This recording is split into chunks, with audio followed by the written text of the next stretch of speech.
microphone is unmuted. Let's go. Okay. Thank you, Trash Panda. You are calming down my anxiety to a reasonable degree. I don't know if I should do a countdown. Not like this is New Year's or anything. Oh. Hello. Okay. I spent all day trying to figure out like the best first thing to say in a stream when opening up stream, and I just couldn't frickin' think of anything. So it's just gonna be hello. Hello, everybody. I am Vari Melon, and I am your resident melon dryad. So this is going to be hi, thank you everyone. Brian Rubix, Trash Panda of course, and Cause Gardock, thank you so much for just first time chatting and just being here. It makes me so happy that there are people here. So thank you so much. So this is going to probably be a bit of a scuff, not 100% perfect stream. I'm going to do my best. I'm going to do my best to sort of entertain and keep you guys happy throughout this whole process. And if there's anything that you think is like, hey Vari, pay attention, do this better, feel free to chat it. I'm learning this whole process and I'd love feedback. So a little bit about myself. I'm going to go, fair enough, Brian. I'm going to go into an introduction scene so that I can sort of break the ice and sort of let you guys get to know me, get to know the things that I'm personally interested in. And I did a troubleshooting stream yesterday. Thank you so much to Undomitable for being there, for Gardock for being there, and for Seth for being there. It made me so happy that the three of you were there to help me out with this. So thank you so much. But we're going to go into the sort of intro PowerPoint that I swear I didn't start making an hour ago. My anxiety is cranked to the roof, but we're doing our best, and that is all we can wish for. So let's get into that. Let's go over to this scene. Watermelon is a good choice, but in terms of melons, it is a low-tier melon. The ultimate melon is honeydew, in my personal opinion. All right, let's see. Is this? Nope, that's not right. Oh, spoilers. Okay, one sec. Let me just get chat out of the way a little bit. Here we go. Toggle borders. I'm just gonna move this over here, so you guys can at least get that out of the way a little bit. And I can still read you. Read you like a book. Okay, so welcome to the introductory PowerPoint presentation. Because I'm a professional and I spent so much time working on this. Honey will do quite well. You know what? I learned a pun today from someone who talked to me for the first time, and it's that it's not every day you meet someone, but every day you meet someone special as if they're one in a melon. And it made me very smiley. Very good pun. Dad humor for the win. All right, so let's get right into the character card. So I will go to the next scene. This is Vari Melon, a sheet. So my name is Vari Melon, pronounced Vari. You can call me Var, you can call me Melon, you can call me Mellow, you can call me whatever you want. I don't really care. You could just call me stupid. Don't call me stupid, actually. I have nothing. Just call me Vari or whatever. Have fun with that. My birthday is December 7th. If you're American, I think it's the day after Pearl Harbor Day. If you're not American, it's December 7th, which is in December. My age, well, I mean, I'm over 18.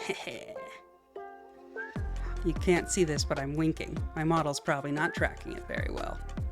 Height, I am 5'6", 4 Imperial, or 168 centimeters if you are on the correct measurement system, known as metric.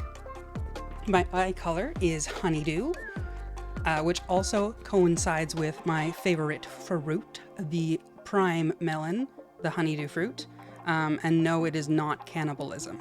I checked. It is not considered cannibalism. My pronouns are she, her, or they, them. Those are what I prefer. I don't particularly care, but those are the ones I prefer. I am a melon dryad. I don't have very many powers. In fact, I would argue that I'm fairly weak as far as Fae go. My most amazing ability, and this is my favorite party trick, is that I can spit watermelon seeds farther than you can. And that is it. LGBT plus? Yes. Yes, please. All of those people, all of them, all of the genders, all the sexualities, all of the anythings, you are welcome here. I love you. You are a wonderful community and a wonderful people. So please feel welcome here, and please feel so on and so forth. We're getting food poisoning from... Oh, no. Cantaloupe would do that? That's my cousin. I need to talk to him. Oh. Okay, well, I'm gonna apologize on behalf of Cantaloupe. Oh, and just to let you know, the reason why I'm not a huge fan of watermelon is because watermelon's a bit of a douche. He kind of gets all high and mighty because he's like, everyone knows watermelon, but like, Cantaloupe's pretty cool too. Anyway, yes, I do play Dungeons & Dragons. My favorite class to play in Dungeons & Dragons is Dungeon Master, which is technically NPC. I play NPC. And I also play rules. If I'm not playing Dungeon Master, and I am a player, my favorite class to play is Rogue, and usually I try to make extremely wholesome rogues. Oh, hello! Thank you for following, Rubix. I appreciate it. Choo-choo-choo-choo. So my favorite class to play is Rogue because I like sneaky dagger. I would argue that Dungeon Master is not a class, yeah, but at the same time, if you never play a class and you only play Dungeon Master, then what class would you call yourself? No? Okay. Anyway, if it has to be a colloquial class, then it will definitely be the Rogue. The Rogue class is fun. Usually as a wholesome playthrough, though. I don't like being edgelord Rogue. My favorite cereal is Mini Wheats of any variety. My current favorite is the Maple Mini Wheats. They are like a limited edition. Maybe they're only in the Great White North, but they are great. And as a Canadian, I really do love my maple. Favorite Pokemon is Sandshrew. He is just the cutest little roly boy. You will never be able to convince me otherwise. He is one of the original 151s, and he is just the best. Brime, I don't actually have an answer to that because I'm not a player very often. The last time I was a player was a very long time ago. Yes. The DM definitely is the class of NPC where the BBEG is the true character that the DM plays. And whatever that is correct. My favorite games is, well, you can see them here. These are historically my favorite games, probably the games that I've enjoyed the most. There are many that are in addition to this, but these are the first four that sort of came to mind of things that I really enjoy. So you have Fable: The Lost Chapters, the first Fable game. I like all three of them. I never played the, Wiimote live action. I think it was actually PlayStation that did it with their PlayStation Connect thing. Hey Paper Moon, good to see you. 07. Diablo 2 Lord of Destruction expansion. I played that game to heck in a handbasket. It is a great game. 10 out of 10. Love it. The grind is infuriating. Banjo-Kazooie, simply because of the audio, the music in that game is top tier S-class music. It's insanely good. And everyone's favorite Korean MMORPG of role-playing and enjoyment is Mabinogi. I love it. It's just fun to play. It's just fun to talk to people in it. Everyone's so wholesome and nice in it. How long did it take to make what Rubik's? What in particular?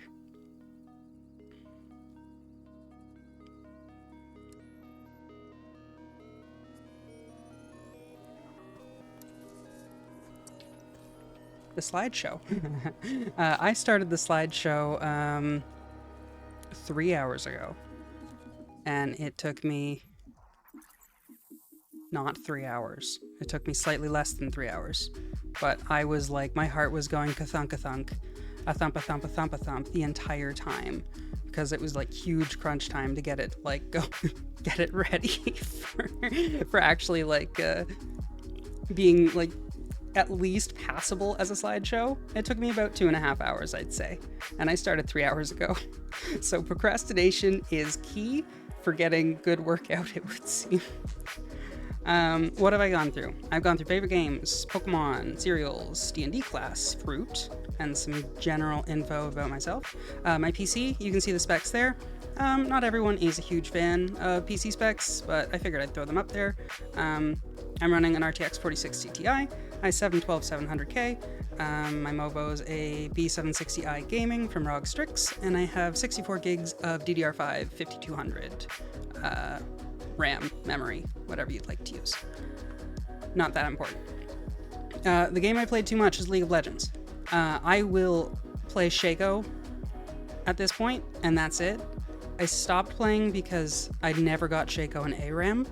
And I know, I'm just the worst for playing Shaco. If anyone here is an avid League player, but he's so fun. He just goes boop, and then he goes boop, and you're dead. You're dead, and you can't ward, because wards don't work on him. He's just a creepy clown. He's just a good guy. And he's funny. He's funny as heck. Well, Rhyme, if you ever want help, I am happy to help with your slideshow.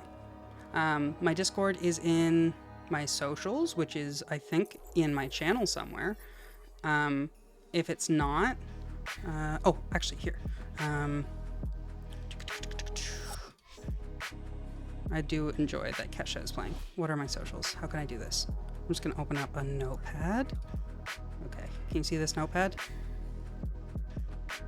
Y'all can see this notepad, right? No, that's not it.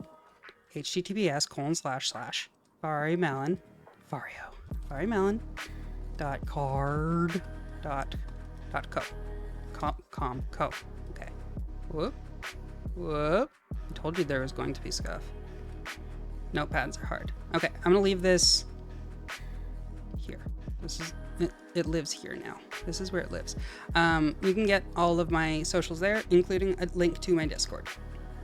And if you ever need help, Rhyme, or anything you want to do, then, excuse me, just gonna have some water. Then I'm more than happy to help out. And I'd love to speak with you offline and online type thing. Continue on. My favorite song is I'll Believe in Anything by Wolf Parade. It means a lot to me. It makes me smile every time I hear it. It makes me think of the person that's most important to me in my life. And it is just the best song ever, in my opinion. It is my favorite song. And last but not least is the tools that I use, my tools of the trade, you might say. Any drawings I do. Oh, that's awesome. More people have joined the Discord. I love it, Trash Panda. I'm gonna need to find like mods or something someday. Other than that, I'm just gonna do my best. So my tools of the trade. Samsung Galaxy Tab S8 is what I use for drawing. So all of my drawings I do myself, other than obviously this background is something I got off royalty free. It's like way beyond my level, but like the emotes and stuff I did myself. I like them. Audient Evo 4 is my audio interface for my microphone. The Shure MV7X is the microphone of choice that I am using. I think it works quite well. VTube Studio, obviously, is what I use for my model. This model, I am my own mother and my own father. I drew, rigged, and set up this entire thing myself. I think it turned out okay. If not, give me notes, and I'll happily do some other stuff. Waveform 12 is what I use as a DAW for music production. So for my shorts, I like to write my own music, and I'd love to do more streams where I'm just sort of writing music on stream. I use Clip Studio Paint for drawing, DaVinci Resolve, which I misspelt on the PowerPoint, for what's the word I'm looking for? For editing my shorts and such. Logitech C920 is what's doing my face tracking, and there's probably other stuff I'm forgetting. Does anyone have any questions before I move on for the sheet? I would love it if you threw a fact or a question my way. I'm gonna dance for like 10 seconds.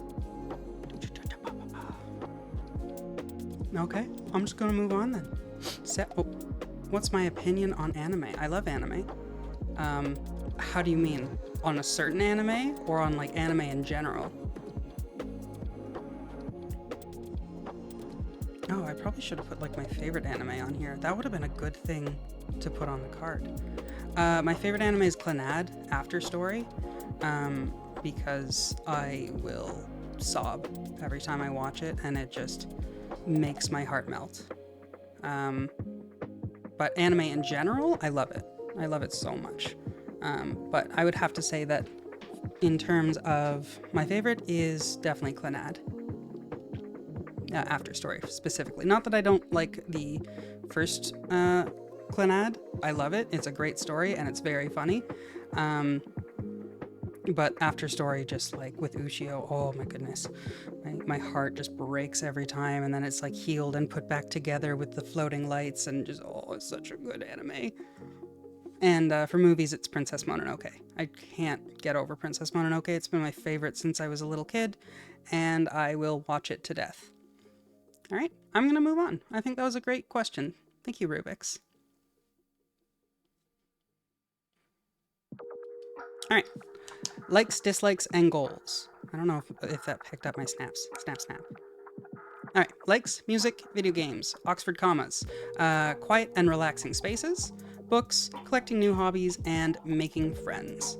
When it comes to music, I'm generally fairly eclectic. I pretty much like all music except for country, I would say. And even then, there is some great country. If the music at any point during the stream is too loud, please just let me know. I'm currently listening to The Specials. The song is called Ghost Town. Great song, if you want to look it up. Video games, I've gone over my favorites, but I am happy to play whatever, and I love to play with other people too. Oxford commas, I mean, I've already deployed an Oxford comma somewhere in this this slide. Music down a tiny bit. Thank you, Gar. 1 second. I'm going to turn it down. The video games. Let me just find Spoofadoof on my soundboard. And we're just going to turn it down a little bit. Okay. Toho series. No, I haven't, yeah. How about, yeah, can you send me a song you like from it in Discord? You can just DM it to me. Jim Tendo. Lord Bowser, the king of Jim Tendo, my favorite video game player. Other than that, video games, Oxford commas. I like quiet, relaxing spaces. I like feeling safe and comfortable. I like just like friendly atmospheres. I tend to get overly anxious about stuff a lot of the times, and I'll start going too fast, and quiet, relaxing spaces tends to calm me down. Books. I'm an avid reader. I love books. Mostly J novels, and a lot of romance, but I do dabble in fantasy, and I love reading fantasy novels. Collecting new hobbies. Currently, my hobby is crochet. But before crochet, it was learning how to rig. I taught myself Live 2D because I needed to learn how to rig to make this model.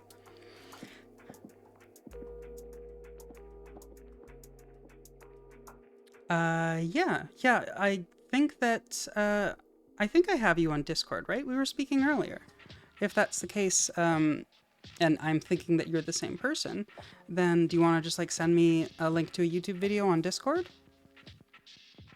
Unless I'm completely mistaken and you are not the same person from before, in which case I apologize. I will look into it. I'm going to write it down. I'm going to write it down on a notepad. Speaking of notepads, the card disappeared. There we go. I will look into Toho Music. I don't know what it is. Toho Music. Okay. And making friends. I'm not very good at it. I will do my best to always try to keep my friends, but the problem is I'm very introverted and I do not reach out to people very much. It probably puts a strain on a lot of my relationships. And for that reason, I'm not always the best at maintaining long-term friendships, but I'd like to get better. And I'd also like to make sure that the friends that I do have that have always stuck around, stick around. Tohovania 2. Okay, thanks, Brime. I'm going to write that on my notepad here. Tohovania. I have a little notepad of stuff. Okay, I will look it up. Next slide. Dislikes. Feeling trapped in high-intensity locations. That's a no-no. I get claustrophobic, and I don't... I know Megalovania. That's all I know about Undertale. Actually, I will be playing Undertale today, so topical. Feeling trapped in high-intensity locations. Not a big fan of it. I'm fairly claustrophobic. Not a good thing for me to be in, and it sets my brain off real bad. Hey, Wrecking Shot. Thank you for chatting for the first time, and welcome. Happy that you were here. Welcome. Being forced to do anything? I won't do anything if someone asks me to do it. What I will do is mull it over for 2 months, eventually decide to do it, and do it real good. But I have to make the decision to want to do something myself. If someone tells me or asks me to do something, I'm just not going to do it. Well, I'm forcing you to keep the stream for 2 minutes at least. I'm so confused. Clarification, please. Avocado. I think I spelled that wrong, actually. I do not like avocado. It is goopy and it's a bad time. And rude people. Don't be a rude boy or girl or other or neither or not. Don't be a rude person. I don't like it. All right, my goals. Oh, I auto-corrected here. Oh, I also had another dislike. Knitters. Crochet is better than knitting. Actually, no, I'm going to stop streaming right now, Rubik's, just to spite you. Stream over. Click. Done.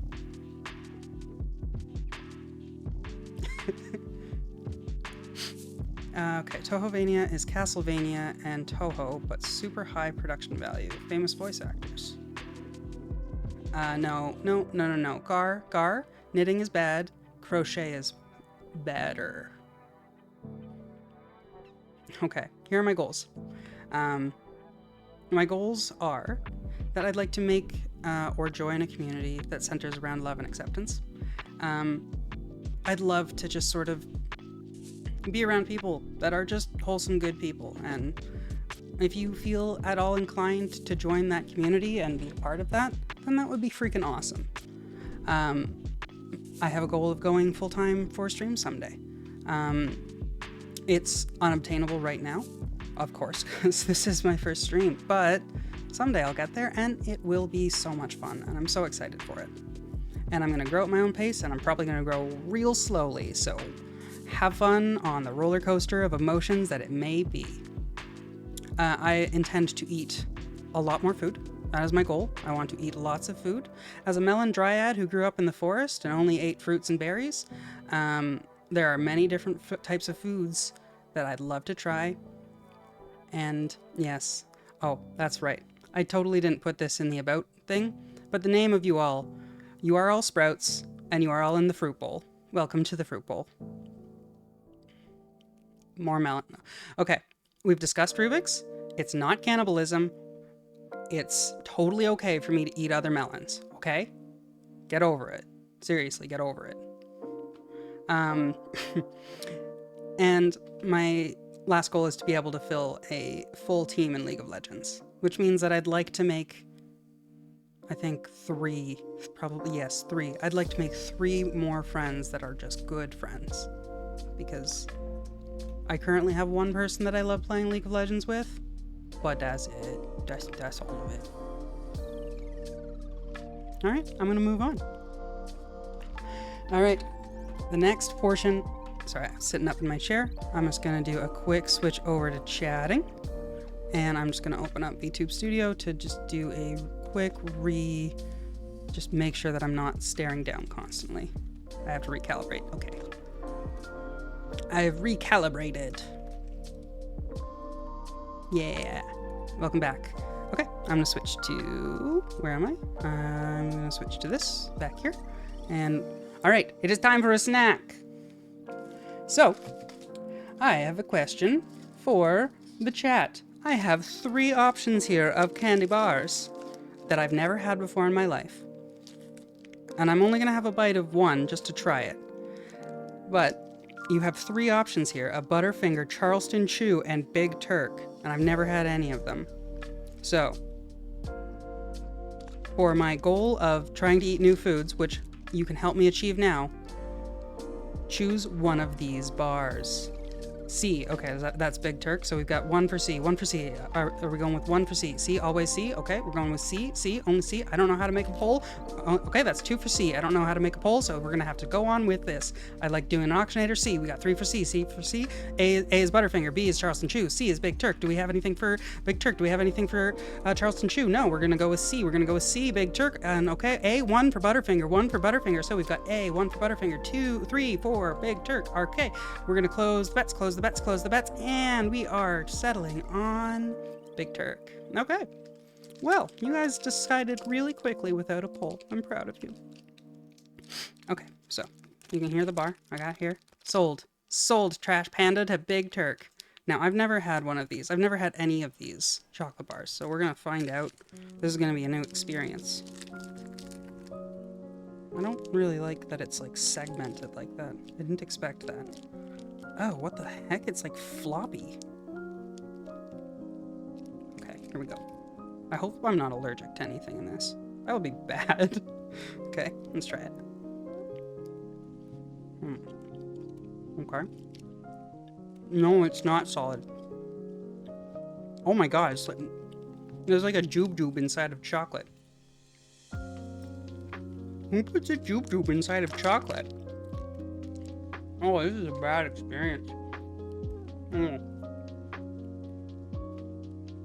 Nope, Big Turk gets a no for me, dog. That's a nah for me, dog. No.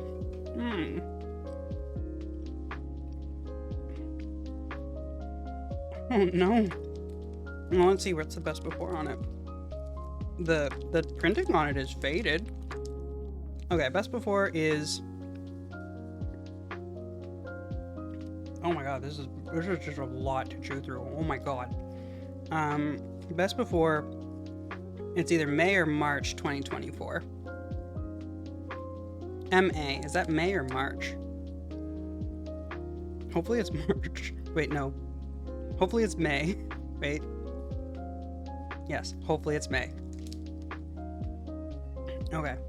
Well. One sec, I'm gonna have some water, and I'm gonna clear out my mouth. Oh, don't you worry, Brian. I will have a Butterfinger later. We have, in another 45 minutes, we will try the next candy bar. That's why I brought all 3 home. And we'll do another auction between Charleston Chew and Butterfingers.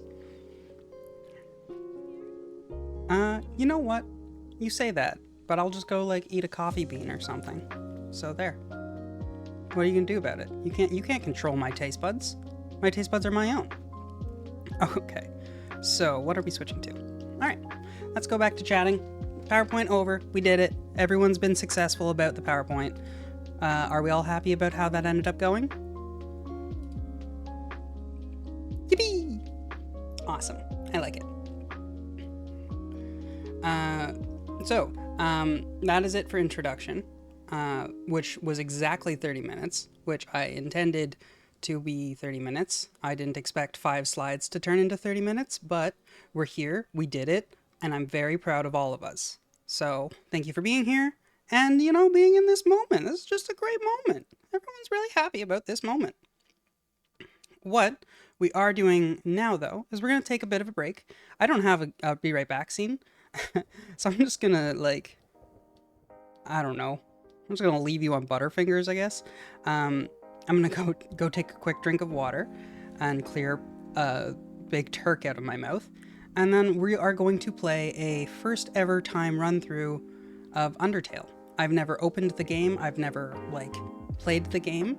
And I'm kind of curious to see what the experience is like, because I've always heard that it's great. And, I mean, clearly there's tons of music written about it and tons of, content written about it. So we're going to see what it's like. So I'm going to just mute myself for 5 minutes. I'm going to leave you with, how about this? I'll leave you with my info card. I'll leave you with my info card. And I'm going to go get Big Turk out of my mouth. That sounds not great. I'm going to go now. Goodbye. Be right back.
And I'm back.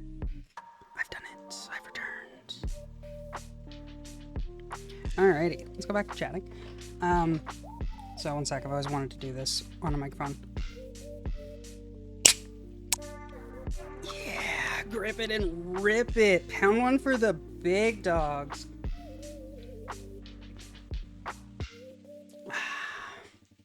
How's a Red Bull? We gotta keep the hype up. Alright, so, let me get Undertale started.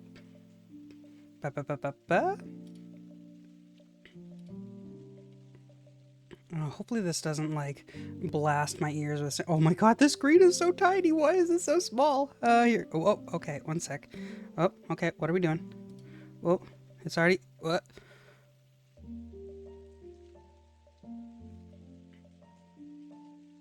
I need to figure this out. Okay, one sec. I probably could have... If this is loud, then let me know. I'm gonna read this out. Actually, I'll make the sound of the music. Do, do, do. Nope, that's not good. Many years later. This really did just, launch right into it. Okay, we're gonna restart. Because it really did just launch right into exposition, and I was not ready for that at all. It really was just hey, time for some exposition. So we're gonna restart that. 1 second. I'm gonna remove this this text too. How do I do that? this button here. Okay, we're gonna get rid of it. Go away, go away, go away. Text. I don't want you. Yes. Okay. We are officially back. That was a Red Bull trademark of gripping, ripping, and crushing one for the big dogs. You gotta let the big dogs out. You gotta let the big dogs hunt. That is the truth. All right. So let's try this again. I'm going to have to set up a really, really fast game capture on Undertale because it really does just like launch right into exposition. So let's see if we can woof woof right into exposition. Okay, hit and play. Game capture. Getting at, going. I got to go fast. I don't know how this works. That's Steam. That's not going to work. No.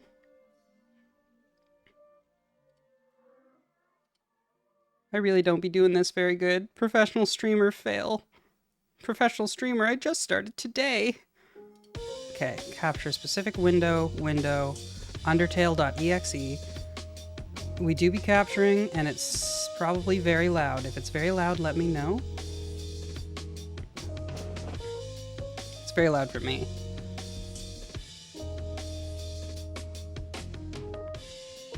G? Wait. No. Maybe I should have, like, troubleshooted this. Probably. Nope, that's the wrong button.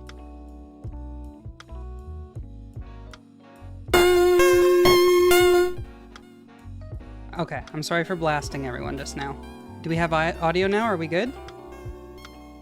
G, F, F3. What did we do? What did I lose?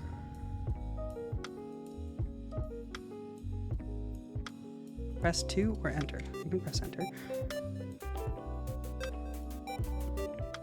Okay. How are we doing for audio? Is it loud or kill the music? Okay, I'm gonna kill the music. Was the audio just the game? Oh, I see. Kill the Spotify music? And then just play the game music. Is that better?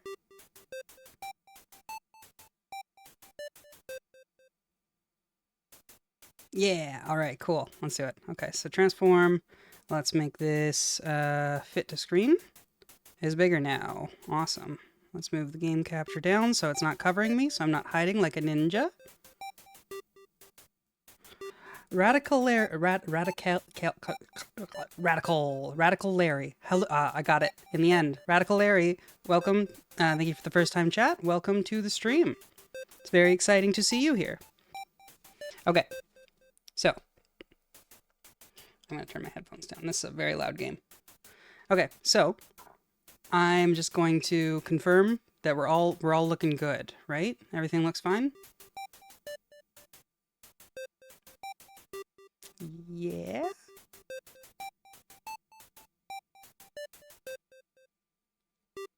It's probably fine. Okay, so enter is confirm, X or shift is cancel, C or control is menu in game, F4 is full screen, escape is to quit, and when your HP is 0, you lose. Okay. Name the fallen human. Okay, do I have to use... This would be a really good time to have arrow keys on my keyboard. Melon.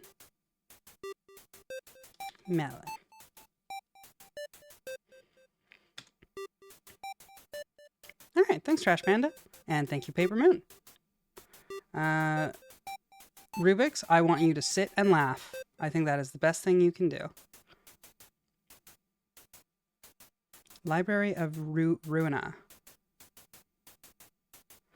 I have no idea, Radical Larry. This is literally my first stream ever. I'm gonna do my best, but it's probably gonna be real bad. But I'm gonna do my best. Okay, so we've got a name for the fallen human. Melon. Yes, that would be correct. Good job.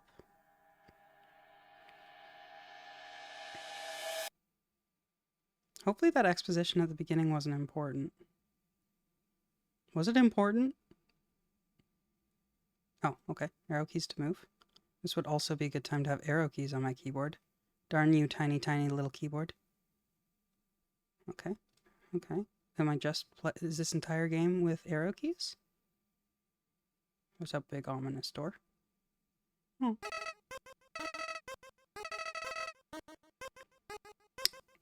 Okay. Oh. Wait. Oh, Z? Okay. Hmm. Yes. Yes, I am. Yes, I am, because I didn't get to see all the exposition at the beginning. Okay. Yeah, I probably did, Radical Larry, but you know what? We're gonna learn as we go. This is going to be the worst experience for everyone watching, and I hope that you all enjoy yourselves. Okay, see this heart? This is... Okay. Aw, love. Is that levels or love? I really hope it's love. That's adorable. Oh, it is! It's so good! Oh, that makes me so happy. I do. Oh, I like Flowey a lot. Yeah, this is literally... No! Stop it. Stop it. Okay. Don't worry, I'll share. Okay. Oh, thank you.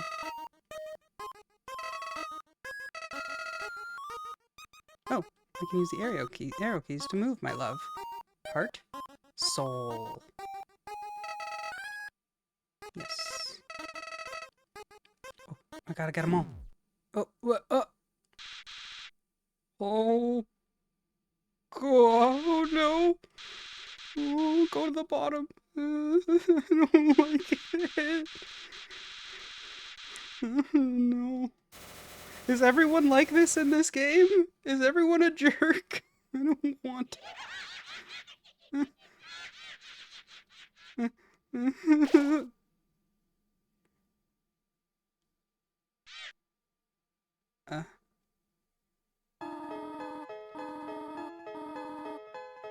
Who is this a goat, cow, demon lady? I don't trust her. I am so jaded after Flowey. I think this person's going to be the worst person. Victoria. Okay.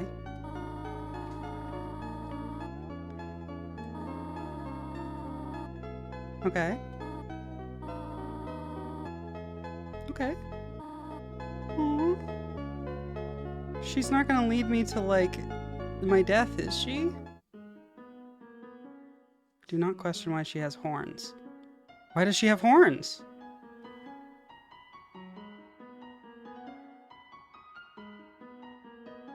Now I need to know. No, don't tell me. Oh, she's a goat. Okay. Shiny. Do I have to pick up the shiny thing? Oh. Filling you with determination. HP. Yeah. And I can save. Okay, let's go. So I assume the shiny little thing is a save point. Let's go, Flowey. No, you're not Flowey. You're... What was her name? I already forgot it. All I can think of is Flowey and how Flowey hurt me.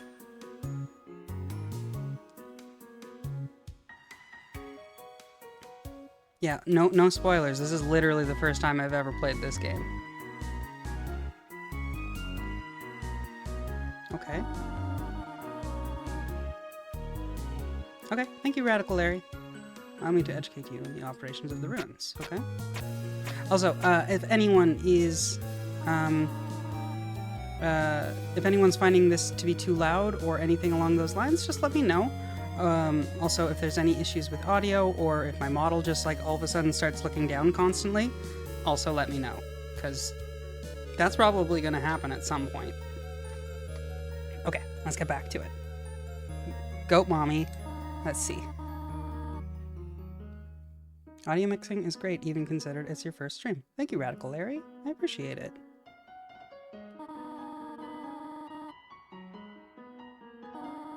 Please adjust yourself to the signal. Shoot, I wasn't paying attention. Okay, well, we're just going in blind. We're gonna read this paper on the wall. Okay, do not... Wait. I hit the Windows key by accident. don't know what that does. What's this again? Only the fearless may proceed, brave ones, foolish ones. Both walk not the middle of the road. So, don't walk in the middle of the road. Don't step on things. Okay, we're just gonna keep going. Okay, wait, okay. Chat's going crazy. It's crazy town. Yeah, shiny save also fully heals you. Very handy. Audio mixing is great. Okay, thanks, Rubik's. I feel like this is not the same game. I have a feeling that I know this one. And it might have something to do with Zolda? The Princess of Hyrule? I know that one. Progress here, you need to trigger switches. Okay, well, thank you. I want to read this paper. Stay on the path. Oh. What are you gonna do about it? What are you gonna do about it? Can I go through the water? I'm not on the path. What are you gonna do about it? Oh, fool.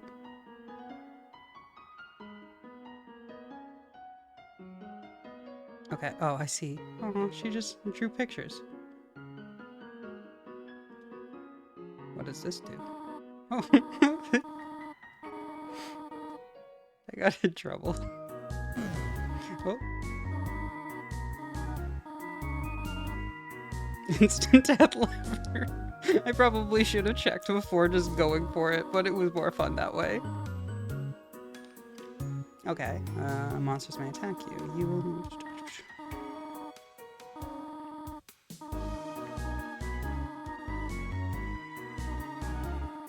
Fight, strike up on the conversation, stop for time, and it will come to resolve the conflict. Okay. Fight me! Fight me, fool. Oh.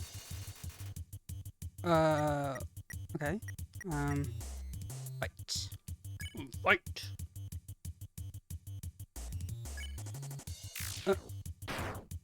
Oh, am I goated? Am I cracked? Sheet! I am the best.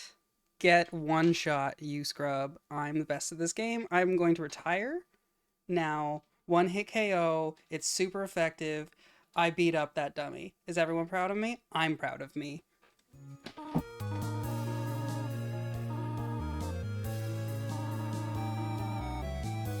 Oh. Was I not supposed to break the dummy? Oh, thanks, Rubik's. Now I feel like I have to stay on the path. What if I go... Okay, again, what if I go off the path, though? Act gives you non... Oh, don't tell me. Radical Larry, don't tell me. I gotta learn. I will learn. Oh. It's a Pokemon battle. Oh, is this what happens if I go back on the... off the path? Wait, what lever? Did I miss a lever? Blah, blah, blah, blah, blah, blah. Okay, you said act does something different. So act, Frogget, compliment. Aww, you're welcome, Froggy. Oh, is it just gonna leave? Oh, yes. This is the best game. All of, yes. The one that Goat Mom told me not to. Go back to it? Is this are you am I gonna get bamboozled? This switch doesn't even work.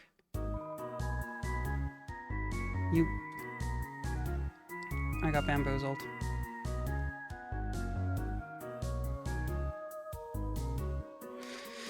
Oh, Radical Larry, I did. I wonder if I can solve it too. What in this room in particular? Like in this like square room space, or like past down these hallways? What's this? The western room is the eastern room's blueprint. Okay. Never eat sour watermelons. Western, okay, is the eastern room's blueprint. Okay. Oh, I see. Okay, so it's the path thing, isn't it? Okay, so I gotta do like a... Yeah, what's up, Radical Larry? Go back... Nope. Oh, wait. Never eat sour watermelons. It's how I figure out my north, south, east, west. Okay.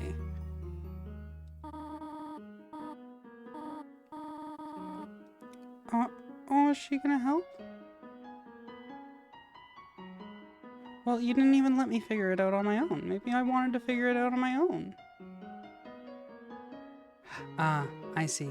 I appreciate it. You can call me whatever you want. I don't give a shoot. She's adorable. Aw, thank you, Goat Mom. You're not gonna eat me like Flowey did, are you? 'Cause that was a scary little flower guy. I haven't done anything. You literally held my hand through the only dangerous part. And you're just gonna throw me into the fire? Okay. Oh, Mom! No, Mom, don't leave me! Don't leave me, Mom!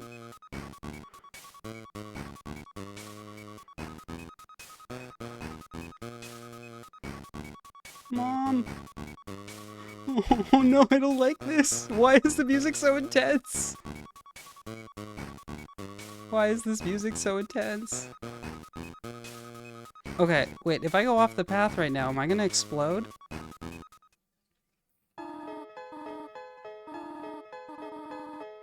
No, thanks, Mom. You don't have to follow the path, it doesn't matter. Yeah. Rubik's, I feel like I don't trust you anymore, Rubik's. You're lying to me again. The path was the puzzle answer for the first room. Oh, you mean the switch that doesn't do anything? That I got bamboozled to go back and switch? Yeah, I don't trust any of you. Whatever.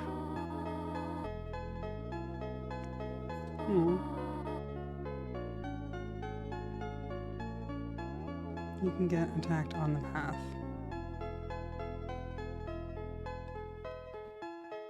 Alright, well, I probably missed something, but it's fine. My mom is protecting me, and she's adorable. Okay, I see. Walk backwards after this. Radical Larry, you haven't... I don't know if I should trust you. Just doing some business. Dangerous to go alone, please take this. There are very many thoughts and many voices, Trash Panda, but I'm doing my best over here. Oh, it really is dangerous to go alone. Take this moment.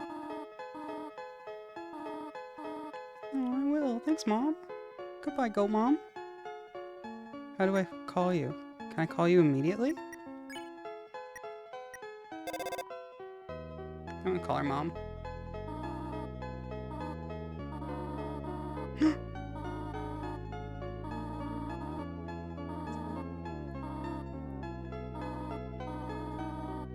Oh, it makes me so happy. Okay, Radical Larry, you said go backwards. I'm gonna try going backwards.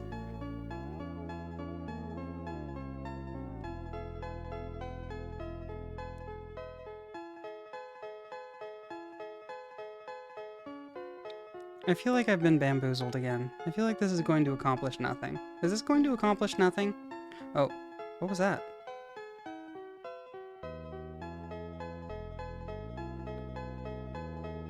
I did see a little guy. Is that the Easter egg that you're talking about? Like a little yellow, like, guy? Oh no, I feel like you spoiled something just now. I'm not a big fan. And I don't want Flowey to come back. He was a big D-bag. A big old D-bag. Okay. Well. We're gonna keep going. We're gonna forge forward with our mother's blessing and a cell phone. Which feels like a very advanced thing to have in the ruins, I think it was called?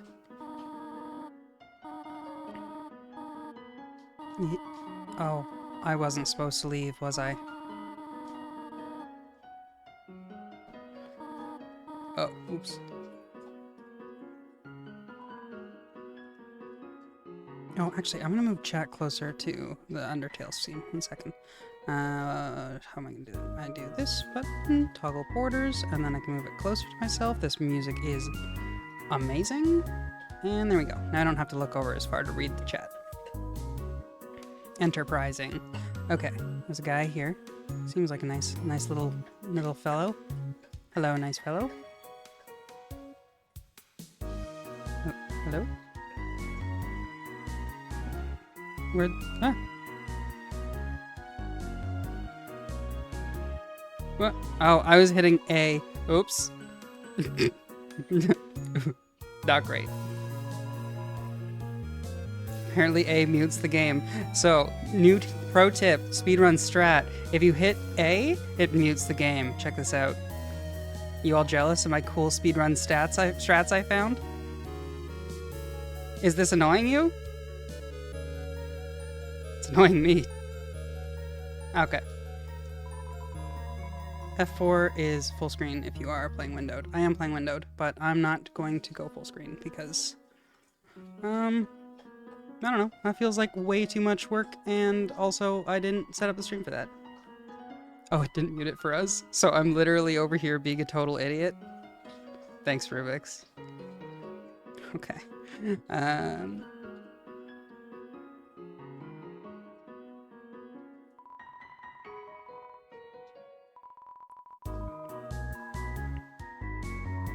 Use some mercy, human. Okay. Okay, I'll think about it. I'll consider it. Thank you. Save. Excellent. Call my mom. Say hello. Just let her know. Checking in. I saved. Just gotta check in. Aw. It's not in a mean way. It's in a loving and affectionate way. Alright, I saved. I checked in with mom. Wait, I thought that the path was safe. Okay, let's see what other things do. Check. Okay. It's like scan. Oh, and now I'm fighting. So do it. Oh, okay. So I have to avoid things. So the path, so they lied to me. Oh, okay, wait. How do I go back? Okay, that's back.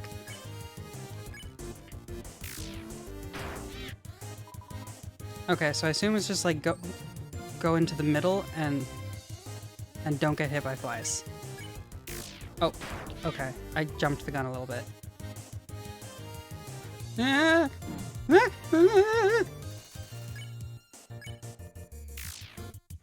I swear, guys, I'm gonna get so good at this game. HE double hockey sticks. Always keep your stick on the ice. Okay, so I'm gonna stay off the path then. Why did that frog meow? That is a good question, Gar. Does tall grass, like... Can I catch a Pokemon if I hang out in tall grass? Oh. I'll compliment you. Oh, that's nice. Oh. Just rizzed up a frog. Ah! Ah!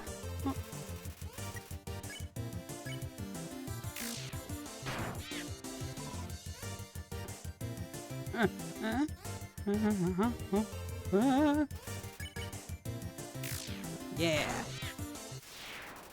Okay, paths, monsters with yellow names can be spared in the mercy menu. Yellow names, okay. What if I just end the life of all that oppose me? Grants no XP, but grants special benefits. Okay. Okay, so let's go up. What is up? A podium. It says, take a piece of candy? Yes, no. If it's... Okay. What is the percentage that this is a Big Turk? Does anyone know how much of a Big Turk this candy is? Because if it's like anywhere close to a Big Turk, I'm out. I don't want it. It's bad. Does anyone know what type of candy it is? 69%? Oh, nice. Oh, Radical Larry, you weren't here. We tried a Big Turk candy bar for the first time earlier. It was our first exposure to Big Turk, and it was bad. It was a bad exposure. It was a candy bar. It heals you in battle. So, is it a Big Turk, though, Rubik's? That's my real question. Also, there's a fly on my monitor. Radical Area, you better give me a good candy bar right now. That's pretty good, Gar, but I need to figure out what Radical Area is saying that this monster can. It's not a real candy. I just gotta take it. Candy. Go. I'm so disappointed in all of you right now. Okay, is the path not safe either? Is the path and off the path not safe? I feel like there is no point to the whole path conversation. Get sauced on, idiot. Get sauced on, idiot. Oh, get sauced on, idiot. Why is this frog meowing? Yeah. Wait.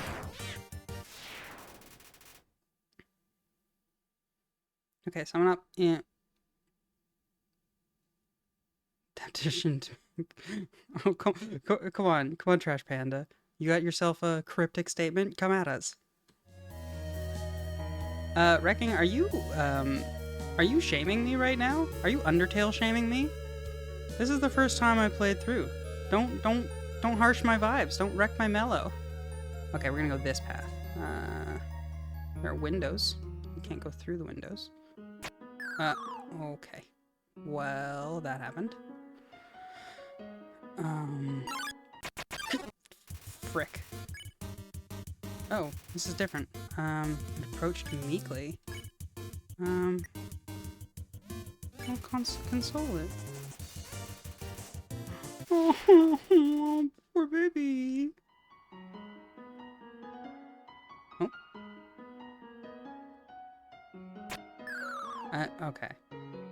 I get it. Don't do it, don't do it, Trash Panda. I'm just gonna go up this way. It's gonna. Oh, it. I was half expecting it to put me out the other window just to mess with me. Okay. Oh. The plaque that mentioned the path was in reference to the first puzzle in the game, the one Toriel did for you.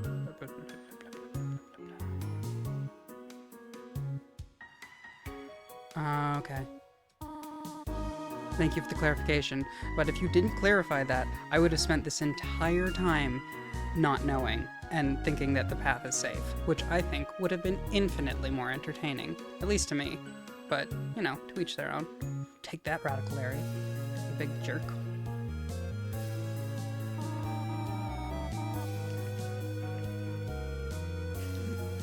Thanks, Rubik's. Cinnamon or butterscotch? Oh, I mean, I'm Canadian. There's really only one answer.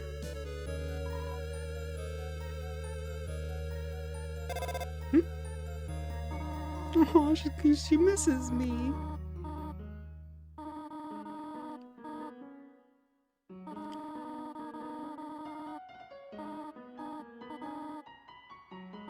No, she doesn't think that I don't like butterscotch. I like butterscotch.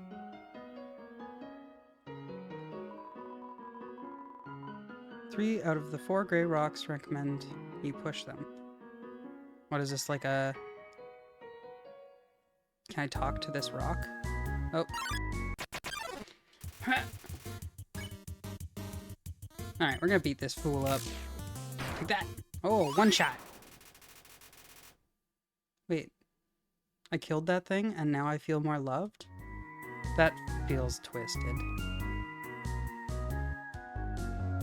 That didn't seem like much of a puzzle. Just lets me through? Okay. Fair enough. Window, so clearly there's... Oh, goodness. In any path in this game safe, or is it just... I don't know.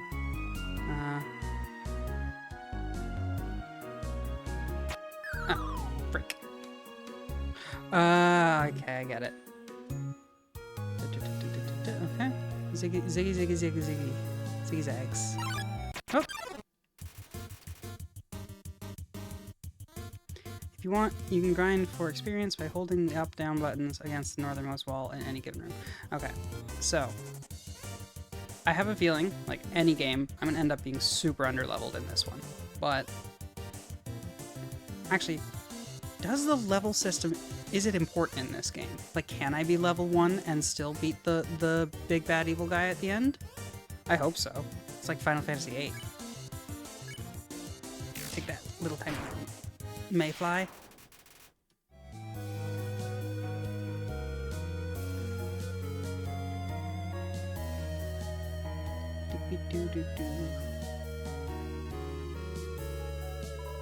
Didn't you read the sign downstairs? No, I didn't read the sign downstairs. Should I have? What was on the sign downstairs? Please don't step on the leaves. Idiot. I'll do what I please, you fool. Oh. Okay. Don't step on the leaves, step on the leaves. Sexy wiggle? What? Damn, that is an anemone in heat, which is an excellent Yuri manga. You know what? You tried to seduce me. I'm gonna beat you up.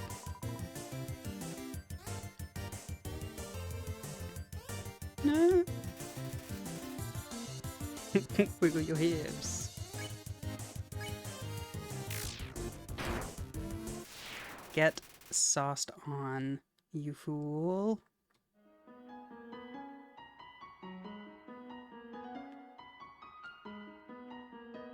Okay, so now I know that the sign in the basement isn't all that important, so we're just gonna not do that again. I'm in hell. I'm in hell. I'm in hell. Let's do this again.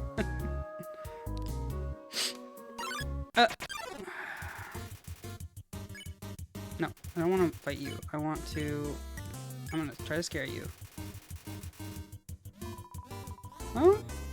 Okay. Whoa. Oh, did anyone play jet slalom as a kid? No shot against Radical Larry, you're not pathetic. And thank you for sending me a picture of a pineapple on pizza. That is an excellent choice. Pineapple goes great on pizza. Okay, well, since my threatened didn't... Oh, one shot. Get wrecked, son. Aw, thanks for the follow, Radical Larry. I appreciate it. Okay, and then we go down, all the way down, all the way over, all the way up. Yeah! Oh wait, so it did say that one of these rocks was a liar, right? Can I talk to them? Oh, I see. Okay, yeah, it just automatically talks. Who said you could push me around? Hmm? I'm gonna ask...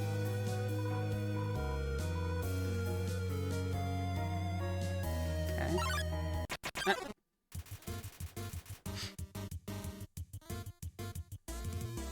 Oh. Okay. We're gonna fight. Fight. Okay, so one of them is meowing and one of them is hopping. Are they like cats or are they frogs? Or are they having an identity crisis? Oh, yeah, but you don't have to worry because I'm a pure, true gamer. And they can't get me. Can't catch me. I am the true, pure gamer. I wasn't paying attention. Multiple monsters can do combination attacks. Kill off the one you find the most annoying. All of the above. Okay. Also, I think my dog just barked. Where is she? Do you know? I don't know where Juno is. She's around. Bark. Okay, so what does this rock have? Oh, this rock just lets me push it. So does this one. So...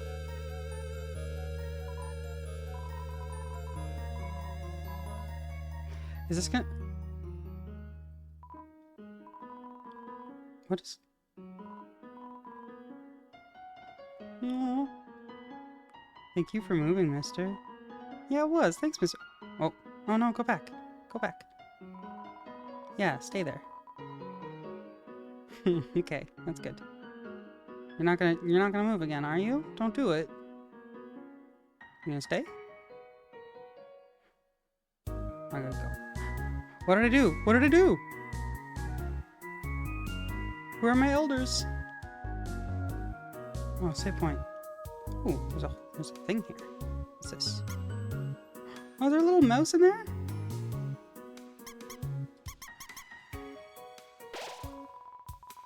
Knowing the mouse might one day leave its hole and get the cheese, it fills with determination. Okay, I saved. I gotta call Mom. I'm gonna tell her about myself. Wait, who's my elder and why am I being rude to them? The Rock? Is the Rock older than me? How does it know? I'm like 1,000+ years old. You can't tell the Rock that it's older than me. That rock is older than 1,000+ years old?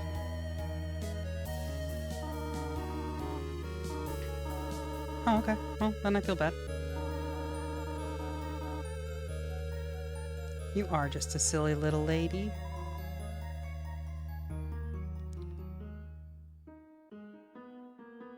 Cold-hearted kill. Well, you don't know how bald I am. I'm so bald. Okay, I got to learn more about my mom. This cheese has been here quite a long time. It's stuck to the table. Well, I'm gonna keep bothering this mouse until it gets some cheese.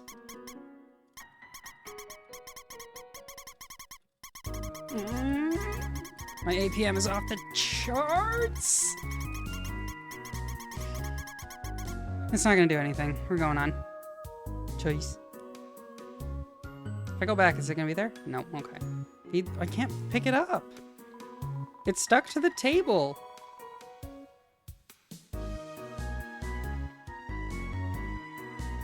There's a Pac-Man on that grass. Stick the mouse to the table too. How can I get the mouse out of here to stick to the table? And also, that feels inhumane. And why is there a Pac-Man on this grass? And where's his friends? Can I, like, avoid him by, like, walking around him? Or them? Or they?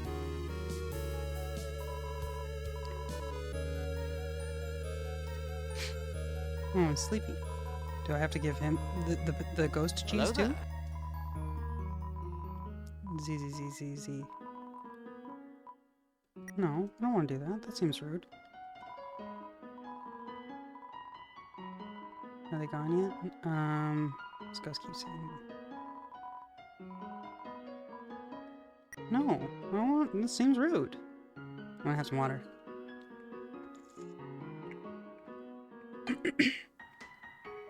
Oh, hello, Elio the Oni. Thank you for the follow. I appreciate it. Welcome, welcome. Navs to block. No, I don't want to.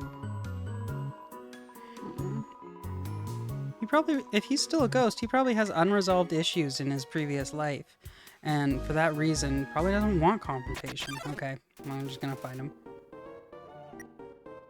Okay, I'll cheer him up.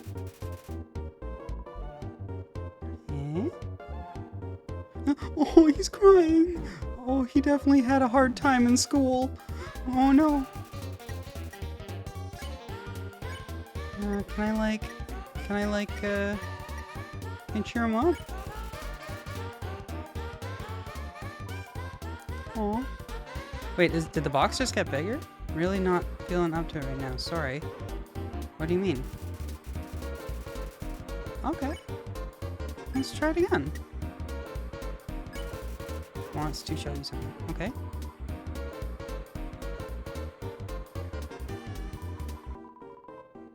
he's got a hat. He is pretty depressed. And he's probably upside down given the direction of his tears. Okay, let's see. We're gonna keep going with this. Oh, music stopped.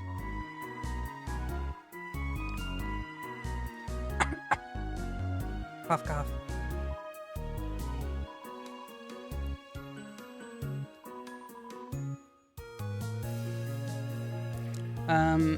Was I supposed to fight him? Would I have gotten, like, dope drops if I fought him?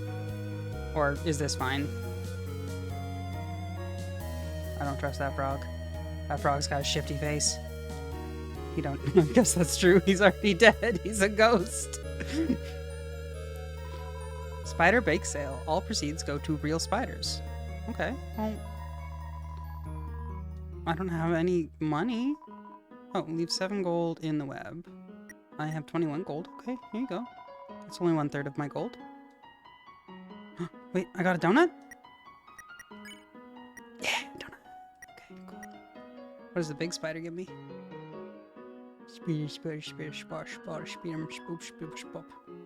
I don't have that much gold. This probably would have been a better item. No, well. You win some, you lose some. It was probably like a croque monsieur or something like that.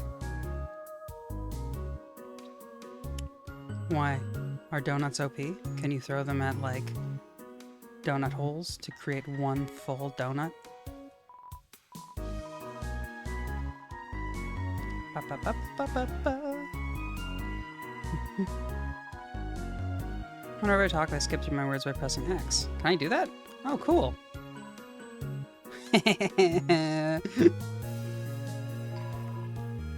I heard F4 can make you full screen. Oh, this is just... I'm still on Tutorial Island, aren't you?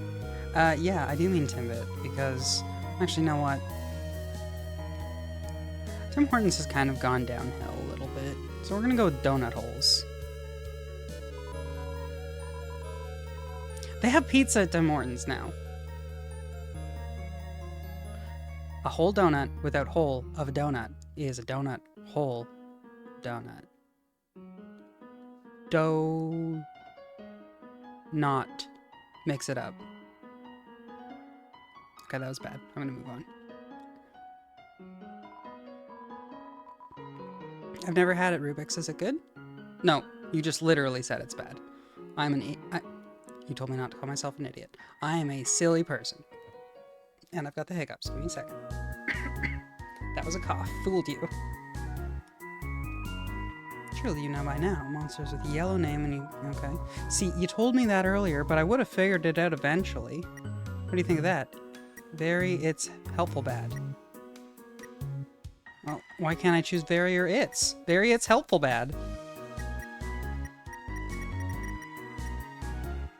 I'm gonna go with helpful.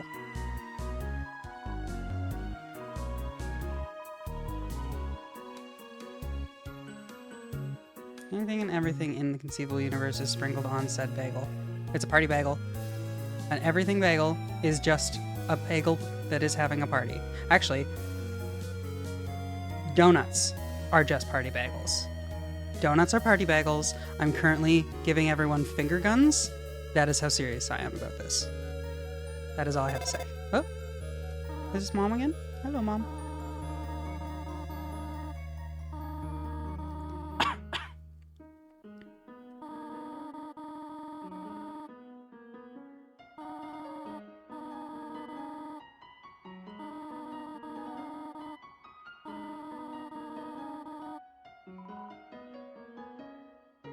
Italics, everything bagel is bagel, and you want to be sweet. Oh. It's like a loving and accepting bagel mama of like, no matter what you end up being, I will love you no matter what. Whether you're whole wheat, everything, poppy seed, sesame seed, you will just always be the bagel in my heart.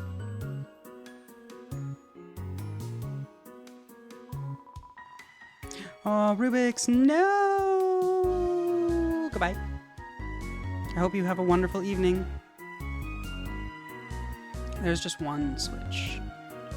Rubik's, it was lovely to meet you and speak with you. Goodbye, and my next stream will be on Tuesday at 9 p.m. Same time on Tuesday. Next Tuesday. So, if you want to come by again, I would love to see you. Have a really good night.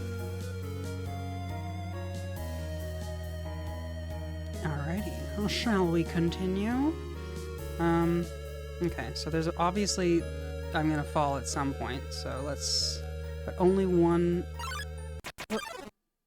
Oh, maybe I should stop hesitating. Is that a rabbit?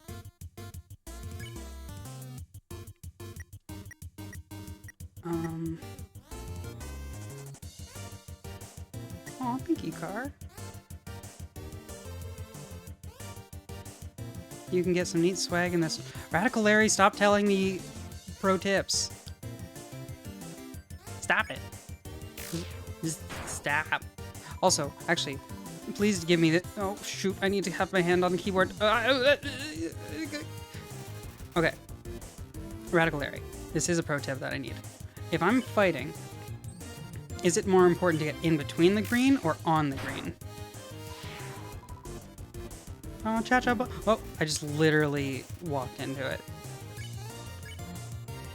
Take that, cha-cha bunny. Huh? What's it gonna do? Is it just gonna dance down there? That was very easy to dodge. I don't think it wants to fight me.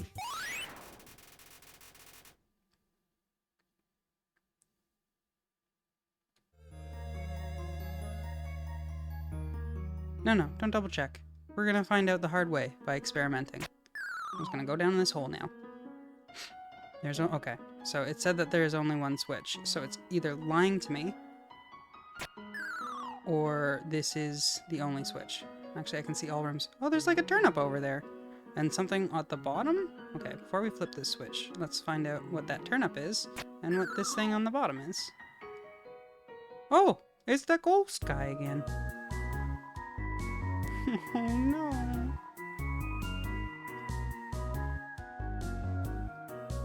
Well, oh, there's a turnip at the bottom right, too. Let's go.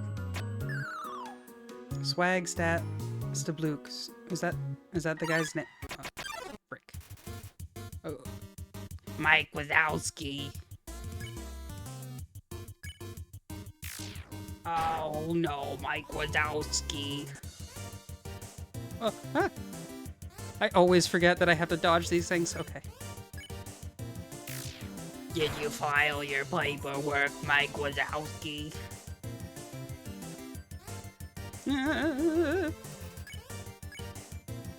Yeah, I get wrecked, Mike Wazowski.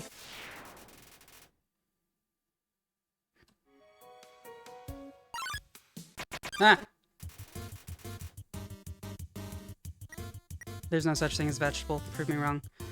I'm just gonna kill everything. I feel like not killing anything is too much work. Oh no, attacking me with my own kind!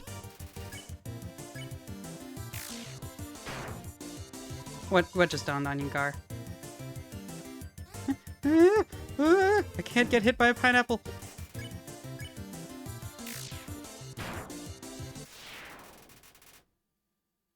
Wait, like helpful Larry is in... No, it's Radical Larry. The Radicalist Larry. Totally tubular Larry.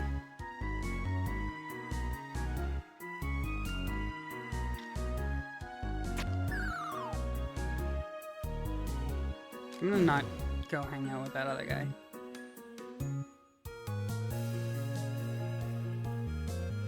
Maybe it's Harry. Is your name Harry?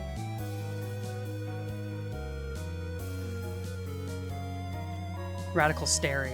Maybe you are going to take us to the next level. Oh, I should probably read this. The far door is not an exit. It simply marks a rotation in perspective.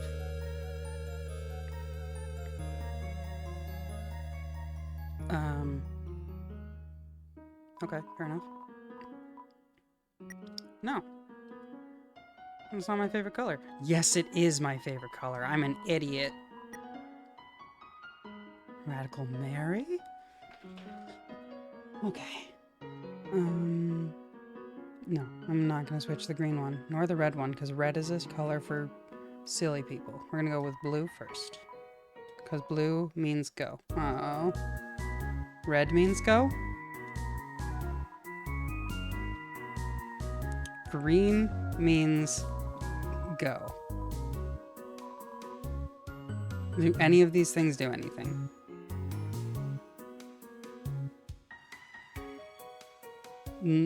Okay. Green means go? Oh, come on. Oh, come on. Okay.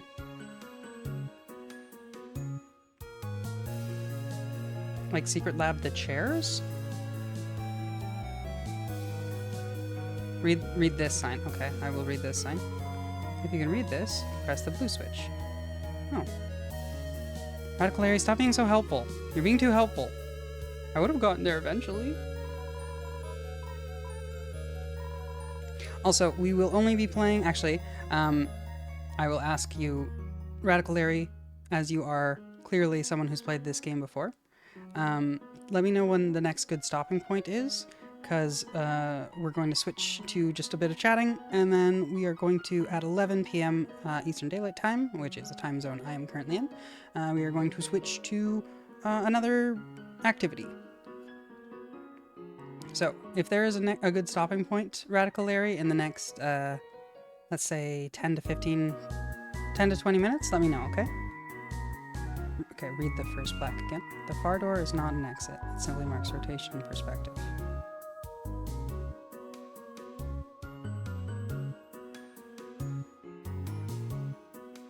Oh, so is he like right here? Is he a hidden little blue guy? No, I will never stop frog genocide. Every frog I see will be conquered and destroyed. Okay, I have no idea what I'm doing. The car door is not an exit, simply marks a rotation in perspective. The room rotates by 90 degrees every time you enter a new one. Okay. It's a switch, press it. Yes. Okay, I'll press the blue one, which I think it wanted me to do, and then it rotated 90 degrees. And then it rotated 90 degrees. You notice there was a blue switch behind the top pillar. Is it literally holding my hand now? Oh, come on. Seriously? Did it take too long? I'm gonna call Mom and complain. Okay, I'm not gonna touch anything. I'm gonna read the sign first. I'm learning. If you can read this, press the red switch. Okay. Yes. Oh, that was a lot easier.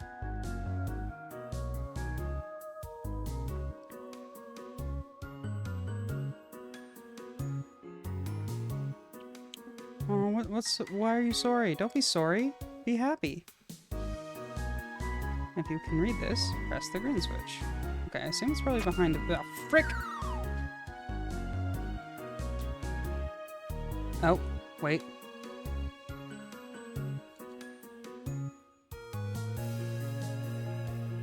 So, blue switch is there on the top. This was the red switch. It's been pressed. And then this is probably the green switch here, right? I'm gonna say that's the green switch. Yeah. Hey, great streamer. Thank you for joining us. Welcome. I probably failed geography. I don't even remember geography. Don't test me. Don't test me, Larry. Why is this grass so patterned? I'm gonna go north. Let's go north. Oh, that's exciting. And you thought you'd pop in? How lovely. Welcome, welcome. It's very nice to speak and see you. And I'm going to drink water and clear my throat because it is not great. And my dog is here now. Say hi, Juno. Or just be quiet. You can do that too. Okay. Okay, I will go back when I can. Oh, it's Mom.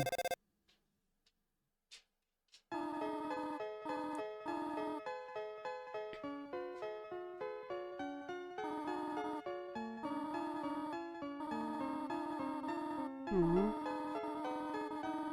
Hello there. Great streamer, thank you for the follow. I really appreciate it.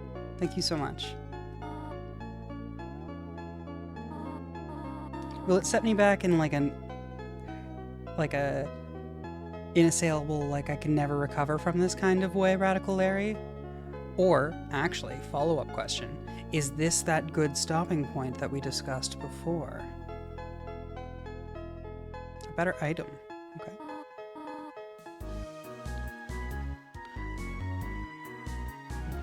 we're gonna go back, and I assume Radicularia, you want me to go this direction? If I, oh, there's a knife. Can I like, do I like throw it at people? Item, toy knife, info, toy knife, weapon, attack 3, made of plastic, a rarity nowadays. Oh, if I've been using a stick this whole time, that is not very effective. Wait, does that mean, can I, should I hold on to the stick or can I just like drop it? Spark is worse than Spite. Excellent. Would it make sense? Can I sell it? Is it better to drop? I'm gonna keep it. It's not like I have a full inventory anyway. Also, this looks like a castle.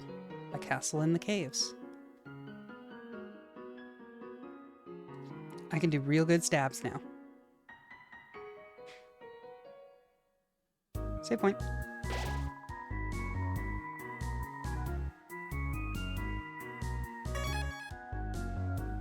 Oh wait, I have a knife. Can I go back and use the cheese? Can I cut the cheese? Oh, I just got it. Can I cut the cheese with the knife? Is this knife good enough to cut the cheese? Oh, you seriously? I just got the joke too. I'm not very good at this whole joke getting thing, I suppose. They're safe rooms. Okay, cool. Okay, so it is 10:31. I'm going to take a 10-minute break because I really have to pee. And then I will be, oh, probably not 10 minutes. It's probably going to be 5 minutes. I'm going to take a 5-minute break because I really have to pee and grab some more water. And I think this is where we're going to call it for Undertale tonight. So I will take a break. Again, I don't have a scene for Be Right Back. That was pretty dumb of me not to do before stream. So I'm just going to do this. BRB. Who needs a professional looking scene? You can just have a big BRB in the middle of a guy. All right, so I'm just gonna mute this, and I'm gonna turn off my model as well. Bleh. There I go. I'm gone. Is this fine? Everyone's okay with this? Is it kosher? Okay, I'm gonna mute myself. Everyone, make sure you grab some water. Make sure you grab a bathroom break if you need it. And I will be back in 5 minutes.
Yeah, how'd you think of that scene transition? Beautiful, huh? I literally just reappear.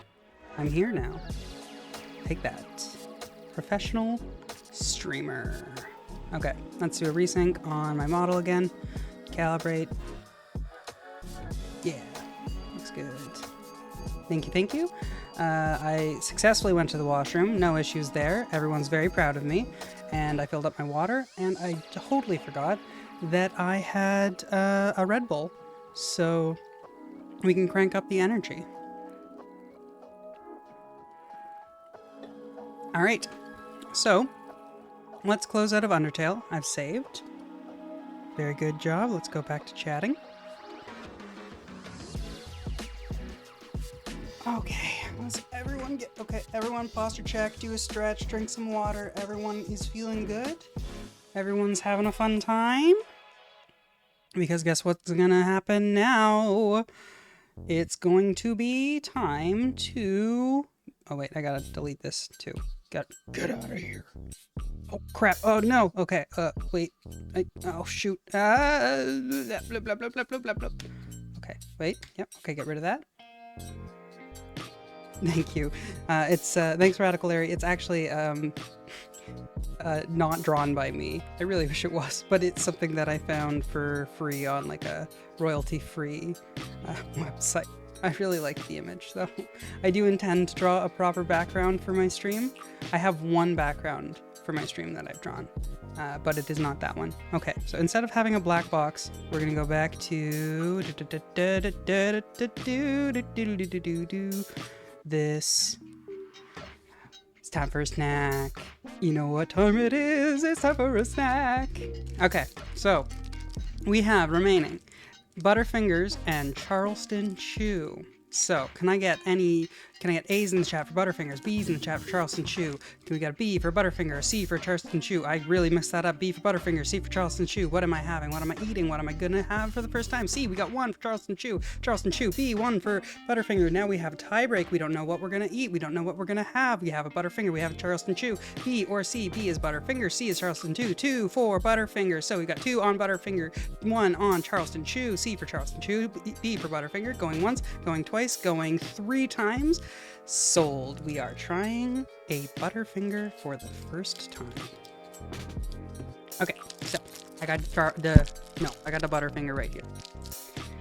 So let's open it up. Now, wait, can you see my face? Yeah, you can see my face. Okay, we're gonna go back to here. Hello, it's me. I'm bigger now. It was great. Everyone's so happy. All right, so just to recap. We had an auction, and we decided that Butterfinger is tasty as heck and better than the Charleston Chew. So we are going to go with trying the Butterfinger today. So here's the candy bar, and let's go for a bite. Hopefully it's better than the Big Turk, because Big Turk was a real big disappointment. Okay, here we go.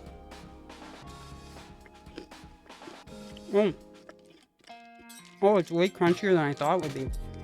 Is that peanut butter? Oh, it's peanut butter. Again, not peanut butter, just peanuts in like a buttery taste. Well, I guess that makes sense because it's Butterfinger. Maybe I should read the labels before I actually try these. Imagine if I was allergic to peanut butter and I was just like, I'm gonna try this candy, but that's dead. Yeah, that's really good. That's like go back for another bite one. Good. Yeah, okay. I'm gonna say, on my current tier list of candies that I've tried on this stream, Butterfinger is like number 1, and Big Turk can go die in a fire somewhere. It was bad. I don't know how anyone could like that. Anyway, it was good. Really enjoyed it. Thank you, Mr. Paper Moon. I'm happy that you're having a fun time. Hello, Worldwide Hero. I don't think I've seen you chat before, so if this is your first chat, thank you for the first chat. And welcome to the stream. Oh my goodness. Okay. So, I found... Wait, did you change your account? Are you bamboozling me? Don't bamboozle me. Okay. Here's what I gotta say. Here's the downfall of trying candy bars on stream. The downfall is now that I have candy bars in my mouth and I can't get it out because they're just stuck in my teeth. So I'm gonna mute myself, take a drink of water, and like wash my mouth out. Okay, 1 second.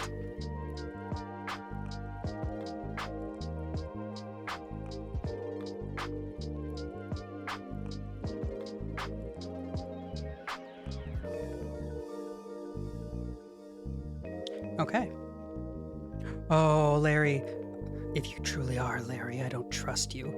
Larry Coffee Crisp is one of my favorite, and I have tried that before, so it did not,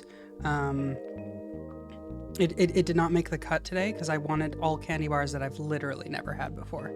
I've never had a Butterfinger, I've never had a Charleston Chew, and I've never had a Big Turk, and by the end of the night, I will have had all 3.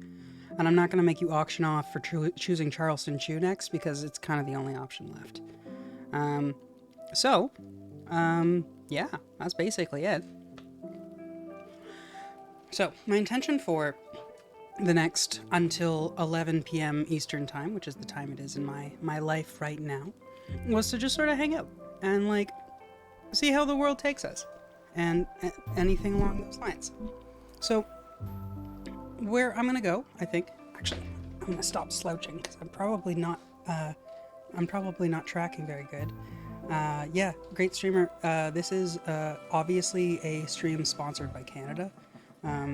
We're sponsored by the great province of PEI, the potato farmers of PEI, to bring us not only the best candy, but also the greatest starchy boys. So welcome to a Canadian VTuber stream. Made by Canadians for Canadians of Canadians. Get your potatoes in PEI. I get my potatoes in PEI. Anyway, that's a thing that just happened. No, I'm not from PEI, but I do get my potatoes from PEI.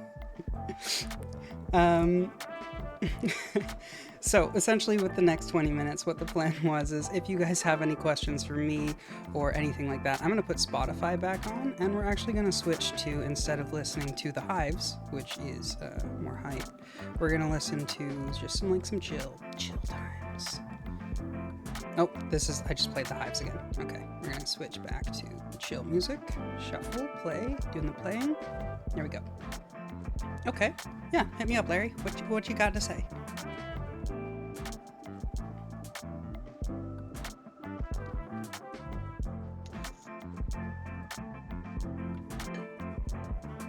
Used your full name. That's how serious I... Oh, no. Okay. I'm like, my butthole is thoroughly clenched right now. This is a very serious question incoming. Probably very little. I'd love to play games. Depends on the game, though. Is this foreplay? Like, are you teasing the question? Okay. Come at me. Let's see.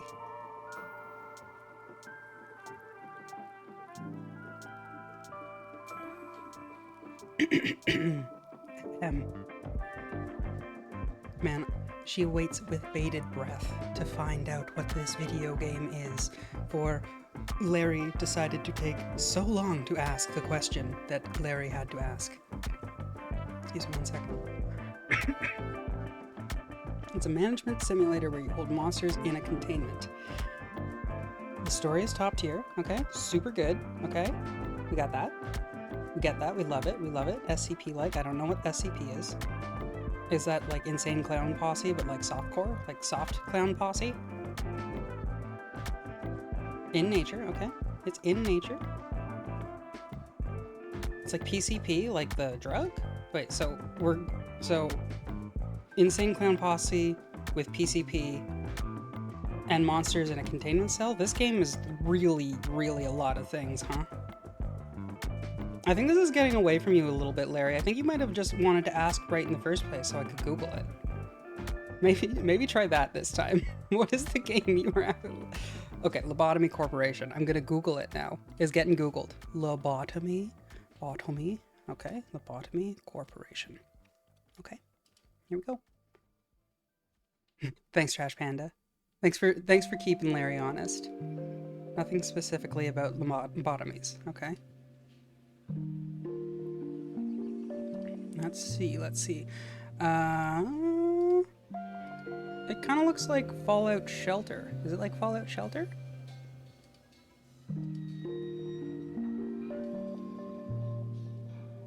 I mean, it looks adorable.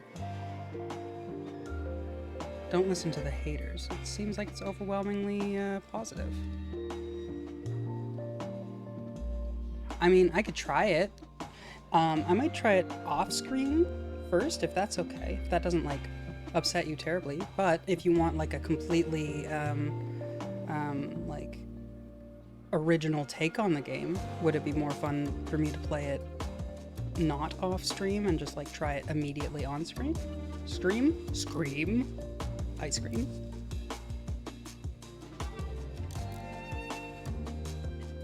What do you think would do better for this game? Is it more of a game where it's fun to play as a first time trying to figure it out, or one where it's better if I learn it a little bit beforehand? Rogue Light. Okay, well, how about this? I'm going to add it to my sticky note of things I need to look up. Currently, I've got Toho Music, Tohovania 2, which apparently has dope beats, and Lobotomy Corporation. Lobotomy Corp. You can reset at any time, changing what app. Oh, so it's kind of like those idle games where you like reset and you get like prestige points to like assign to certain things. Is it like a prestige system?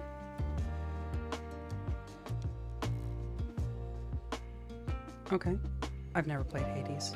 That's a bad comparison. Is it kind of like New Game Plus on Disgaea?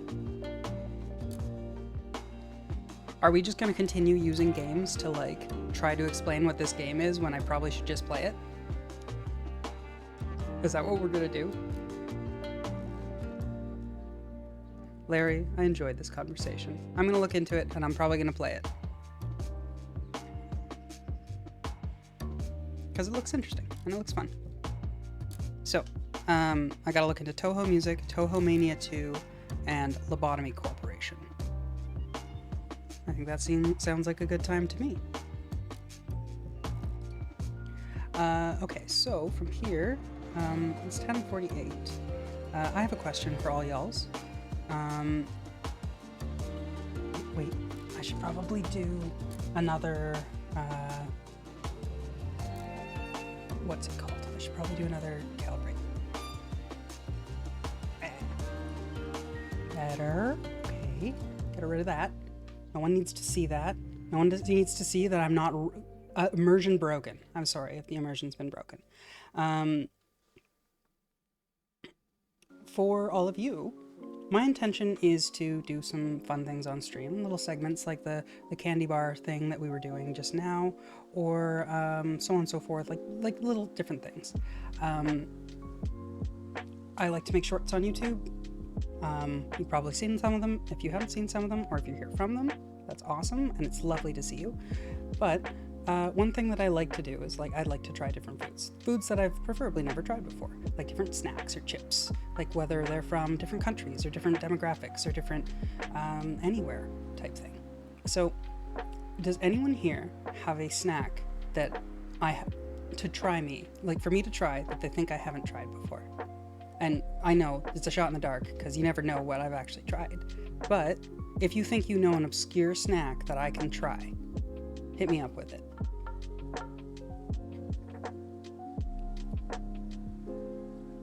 Fritos? I actually haven't ever had Fritos.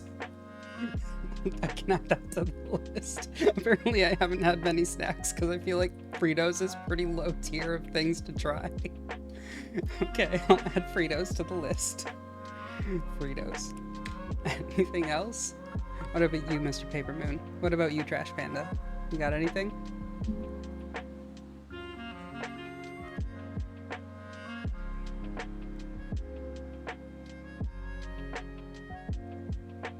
Dried fish snack, like a sardine snapper, a sardine snap.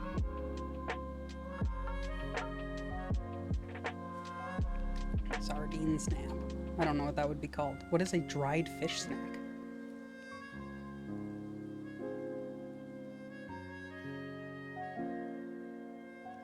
I'm gonna look into it. I'm just gonna look into dried fish snap. Alright. Well, I mean, those are two things that I can try. I mean, it's better than zero. And that makes me happy. Other than that, some kind of fish that went into a factory. I mean, wouldn't that just be all processed fish?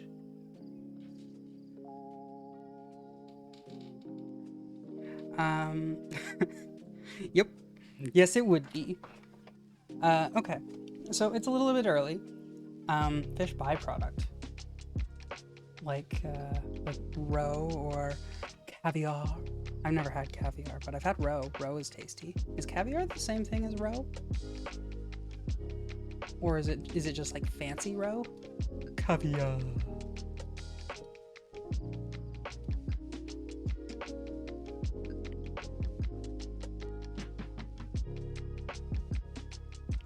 Alright. Salmon roe. I have had salmon roe.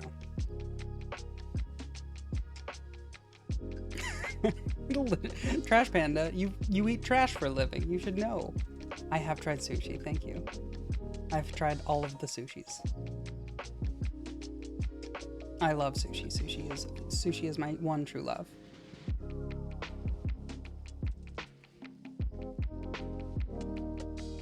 So, I think we're going to do the final segment of tonight. We're going to do one last candy try. And then we are oh, okay. Gar, thank you for coming to the stream. I really enjoyed seeing you here. Just so you know, the next stream is going to be Tuesday, same time, 9 p.m. to 12 p.m. Eastern, 12 a.m. I suppose, Eastern Daylight Time. And I will publish the VOD right after I finish streaming. So don't feel like it won't be up for you to watch anytime soon, okay? So have a great night, have a great sleep, catch some Z's, and thank you for coming, and I look forward to seeing you in stream again. This may be a bit underground, but have you tried this small mom and pop restaurant called McDonald's?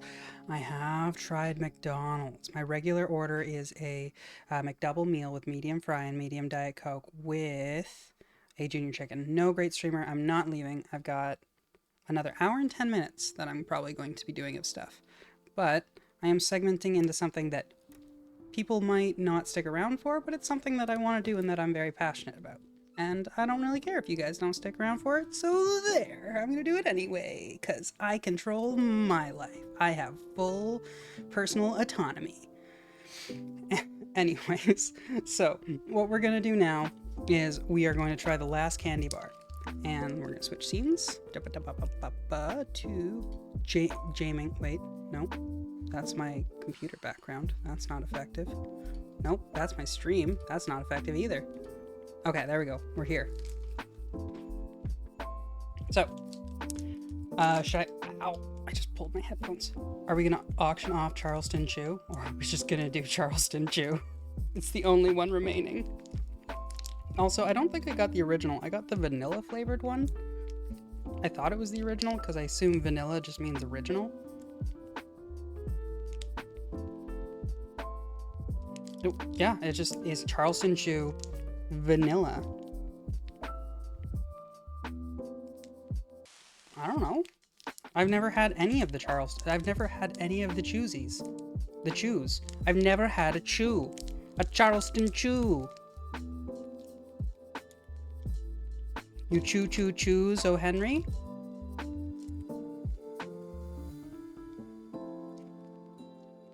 I mean, but if something is vanilla, then it is like the original version of it. It is the vanilla version of a thing. Ice is default. Is there an ice flavored chew? Charleston Chew. Gotta get me some chew. I'm glad, Larry. Wait, so sorry, ice is an actual thing. As in, like, I'm supposed to have this in the freezer? Am I supposed to cool it down? Okay. Well, I have Charleston Chew Vanilla. We're gonna go for it. So this is the thing. Here's some ASMR for you. Here's the packaging. Oh, here. Okay, listen. Here's the packaging. Here's the packaging. Oh, that's wonderful. That's some great packaging right there. Lovely. Yes. Okay, let's go for a bite. Oh, go.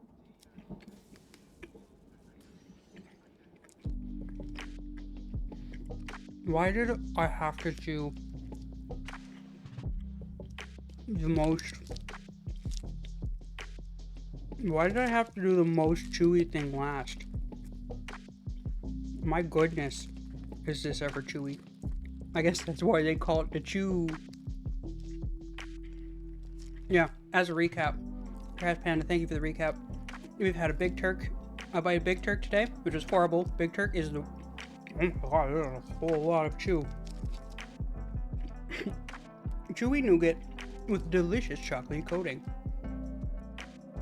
Anyways, we tried a Big Turk. It was the worst. I don't understand Big Turk. It was a bad choice. Butterfingers, though. Butterfingers, we tried that for the first time today, too. Butterfingers, they're great. Like, 10 out of 10 candy. Butterfinger is awesome. And now we're trying the Chew, the Charleston Chew, which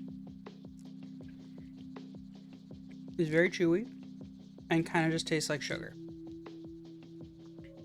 So, I'm gonna give it a meh, as a like, I need a hit of sugar. It's pretty good. But I don't understand the hype between the chew, about the chew.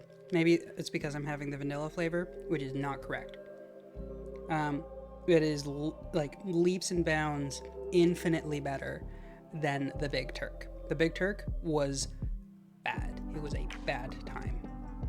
A bad time had by all. Everyone was having a bad time with it. It was the most bad time. Okay. I'm gonna have a glass of water. I'm gonna do the same thing I did last time where I mute myself and I wash out my mouth because I have so much chocolate in my mouth right now. So I'm gonna mute myself for just a second.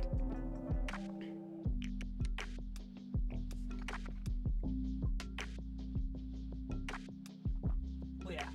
Blah, blah, blah. Oh. That was not good. Okay. I didn't like it. Okay. Oh shoot. I didn't mute myself, did I? I do need one of those spit bowls. Oh my god, I should make like a, eventually if I ever get to affiliate, I should make a donation goal for like a dentist spit bowl so that, so that I can try candy bowls and just like gargle and spitting. Yeah, spittoon. Nice. Okay. So, now that it is 2 minutes to 11, we are going to tone it way, way, way down. And be right back. All right, we're gonna take a break. We're gonna take a break for 2 minutes, and we're going to. So I'm gonna set up the next scene. But essentially, what we're going to do is we are going to read, and it's going to be very quiet, very chill. Hello there. If you have to go to sleep, then Russell, thank you for following, and welcome, welcome, welcome. But if you need to sleep, then I suggest crawling up with a blanket or getting yourself comfortable, get yourself a cup of tea, get yourself like your favorite snack or something like that, because we are going to read for the next hour some of the J.R.R. Tolkien's The Hobbit. I don't know much of it we're going to get through, but we're going to read some of it. So, like I said, if you have to go to the washroom, if you would like to like curl up onto a couch, or if you'd like to lie down on a bed, or if you'd like to grab yourself a cup of tea, now's your time to do that. We're going to take a small break, and we'll get back to it.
I realize now I didn't actually need to do anything. I just wanted to get up and stretch. So I'm already back. But we're not going to start yet.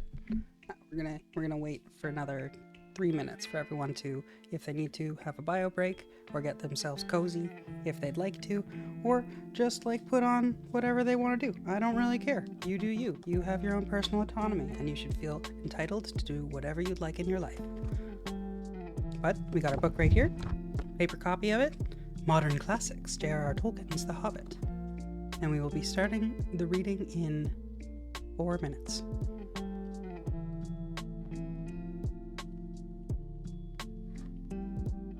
Welcome back, Mr. Paper Moon.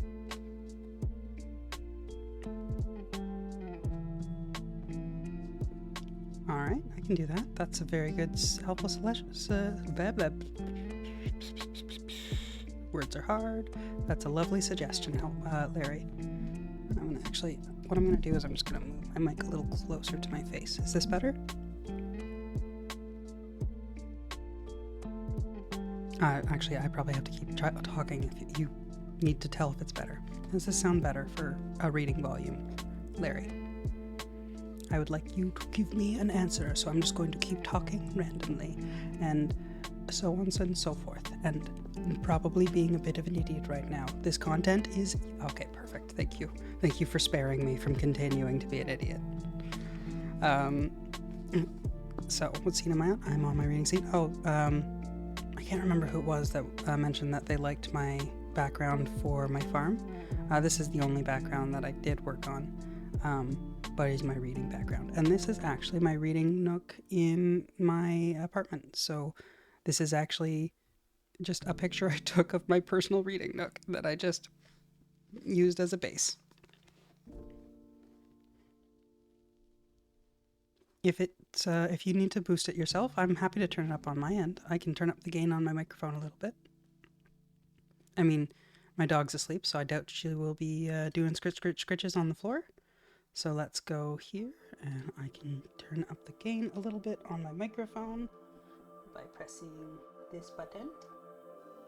Okay, let's turn this button up a little bit. Thank you. I really appreciate that, Trash Panda. Actually, you got to see it when it was still looking like my Warhammer army yesterday when we did the troubleshooting stream. My gray Warhammer army. But you know what? Eventually them orcs will be painted. They're currently gray skins, not green skins.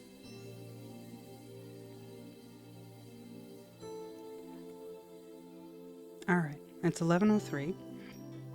I'm gonna have a sip of water. I hope everyone is nice and comfortable. We are going to switch, we're gonna switch to, I guess, ASMR category. Does that make more sense? ASMR. Yes. Okay, so we switched categories. So, I'd just like everyone to know, while we are on this scene, I don't know if you can read it in the bottom left corner of my screen, but all alerts will be disabled during reading time. If you send an alert, it'll still show up in chat that you sent an alert or that you followed, and I will happily, or I would likely respond. But because I'm not going to be getting the sound in my head, I might not be as quick with it. So, anyways, we're going to move on, and we're going to go into... That was a very interesting way to describe it, wasn't it? Anyway, let's get started. So, we are going to read J.R.R. Tolkien's The Hobbit. And I don't know how long we're going to get through, but we're going to read for the first 55 minutes. We're going to read for the next 55 minutes until 12 a.m. Eastern Time. All right, let's get started. Find the first page. That's a map. That is a forward. We're going to skip the forward. Okay. Chapter 1. An Unexpected Party. In a hole in the ground, there lived a hobbit. Not a nasty, dirty, wet hole filled with... Ooh, let me set up a little bit. Really good start. We nailed it. We're nailing it. We're doing this. We're getting it live.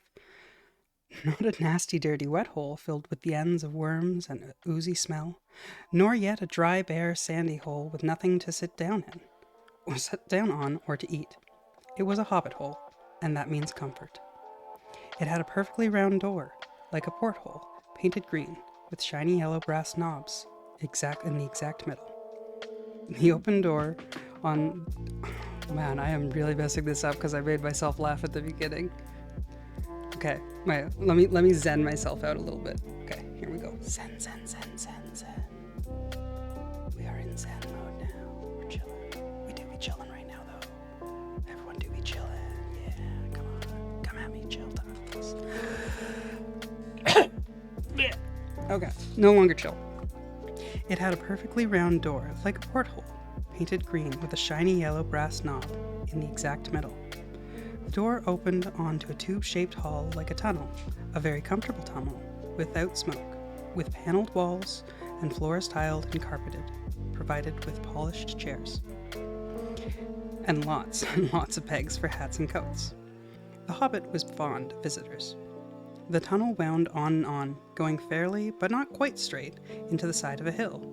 The hill, as all the people for many miles around called it, and many little round doors opened out of it, first on one side and then on another.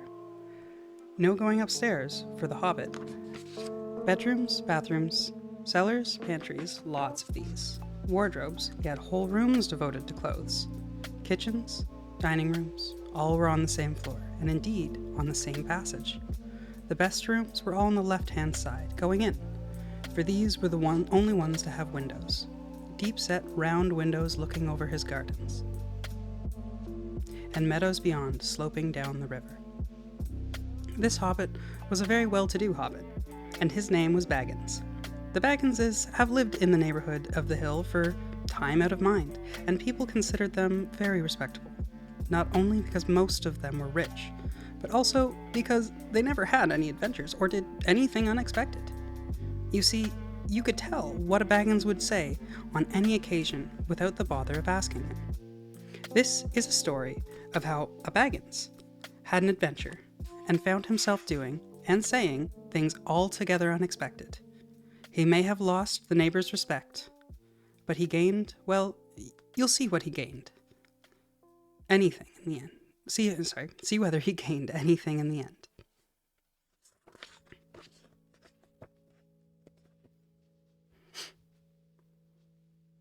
The mother of our particular hobbit. What is a hobbit?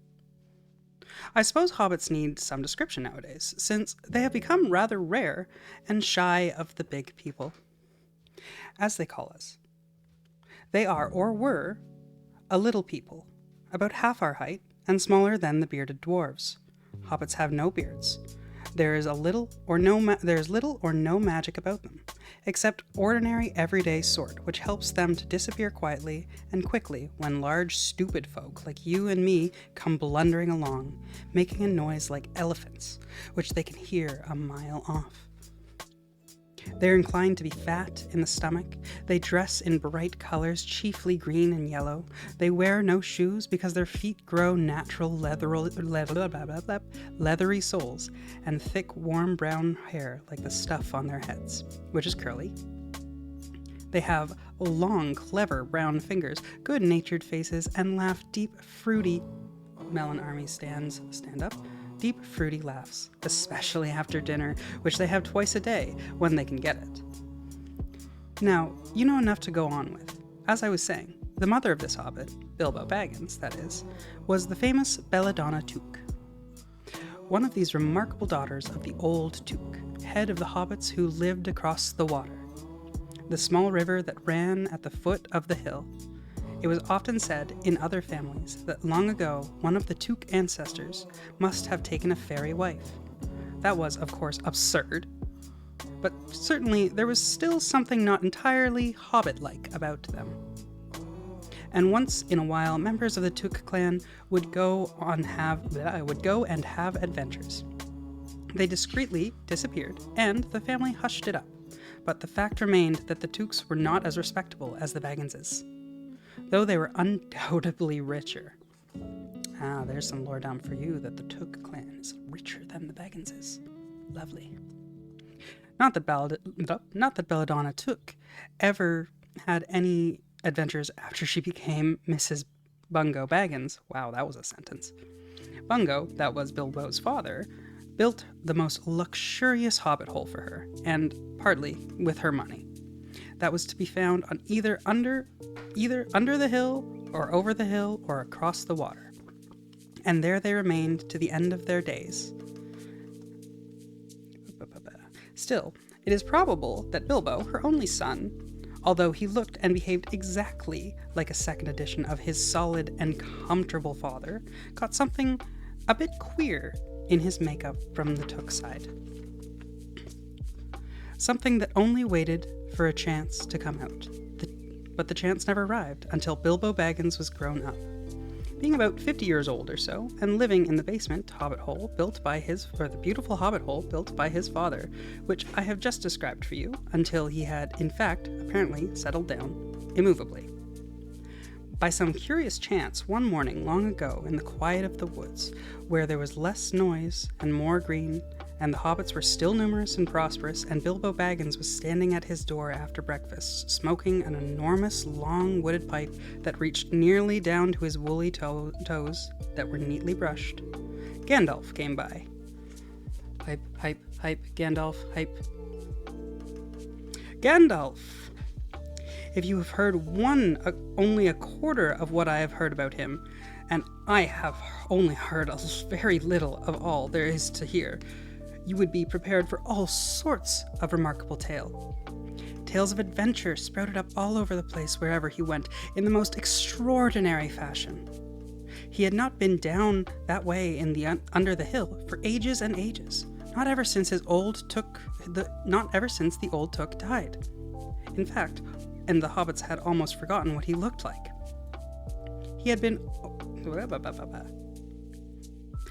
away over the hill and across the water on business of his own since they were all small hobbit boys and hobbit girls and hobbit others.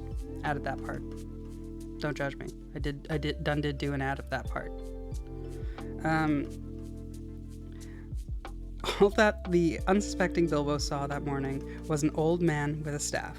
He had a tall, pointed blue hat, a long gray cloak, a silver scarf over which his long white beard hung down below his waist, and immense black boots. "Good morning," said Bilbo, and he meant it. The sun was shining, and the grass was very green, but Gandalf looked at him from under long bushy eyebrows that stuck out further than the brim of his shady hat. "What do you mean?" he said. "Do you wish me a good morning, or mean that it is a good morning, whether I want it or not? Or that you feel good this morning, or that it is morning to be good on?" All of them at once," said Bilbo, "and a very fine morning for a pipe of tobacco, out of doors, into the bargain. If you have a pipe with you, sit down, and have a fill of mine. There's no hurry, we have all the day before us." You know what? I'm gonna agree with you, Larry. That was a bit of a snide move that he did there, huh? Then Bilbo sat down on a seat by his door, crossed his legs, and blew out a beautiful grey ring of smoke that sailed up into the air without breaking and floated away over the hill. "Very pretty," said Gandalf, "but I have no time to blow smoke rings in the morning. I'm looking for someone to share in an adventure that I am arranging, and it's very difficult to find anyone." "I should think so in these parts. We are plain, quiet folk, and I have no use for adventures. Nasty, disturbing, uncomfortable things make you late for dinner. I can't think what anyone sees in them," said our Mr. Baggins, and stuck one thumb behind his braces and blew out another even bigger smoke ring. Then he took out his morning letters and began to read, pretending to take no more notice of the old man. He had decided that he was not quite his sort, and wanted him to go away. But the old man did not move. He stood leaning on his stick and gazing at the hobbit without saying anything, till Bilbo got quite uncomfortable, and even a little cross. "Good morning," he said at last. We don't want any adventures here, thank you. You might try over the hill, or across the water." By this he meant that the conversation was at an end. What a lot of things do you use good morning for? Said Gandalf. Now, you mean that you want to get rid of me, and that it won't be good till I move off. This is going back, Larry, to him being a total not taking the hint. Gandalf is not very perceptive. Or he's very persistent. One or the other. Not at all, my dear sir. Let me see, I don't think I know your name. Yes, my dear sir, and I do know your name, Mr. Bilbo Baggins, and you do know my name, though you don't remember that I belong to it. I am Gandalf, and Gandalf means me. To think that I should have lived to be good-morninged by Belladonna Duke's son, as if I was selling buttons at the door. Gandalf? Gandalf? Good gracious me, not the wandering wizard that gave old Took a pair of magic diamond studs that fastened themselves and never came undone till ordered. Not the fellow who used to tell such wonderful tales at parties about dragons and goblins and giants and the nature of princesses and the unexpected luck of widows' sons? Not the man... Wait, I'm gonna set up. I'm slouching. I gotta stop slouching.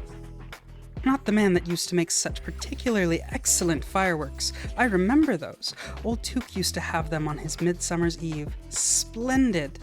Old Took used to have... Whoa, I read that line already. They used to go up like great lilies and snapdragons and laburnums of fire and hang in the twilight all evening. You will notice already that Mr. Baggins was not quite so prosy as he liked to believe. Also, that he was very fond of flowers.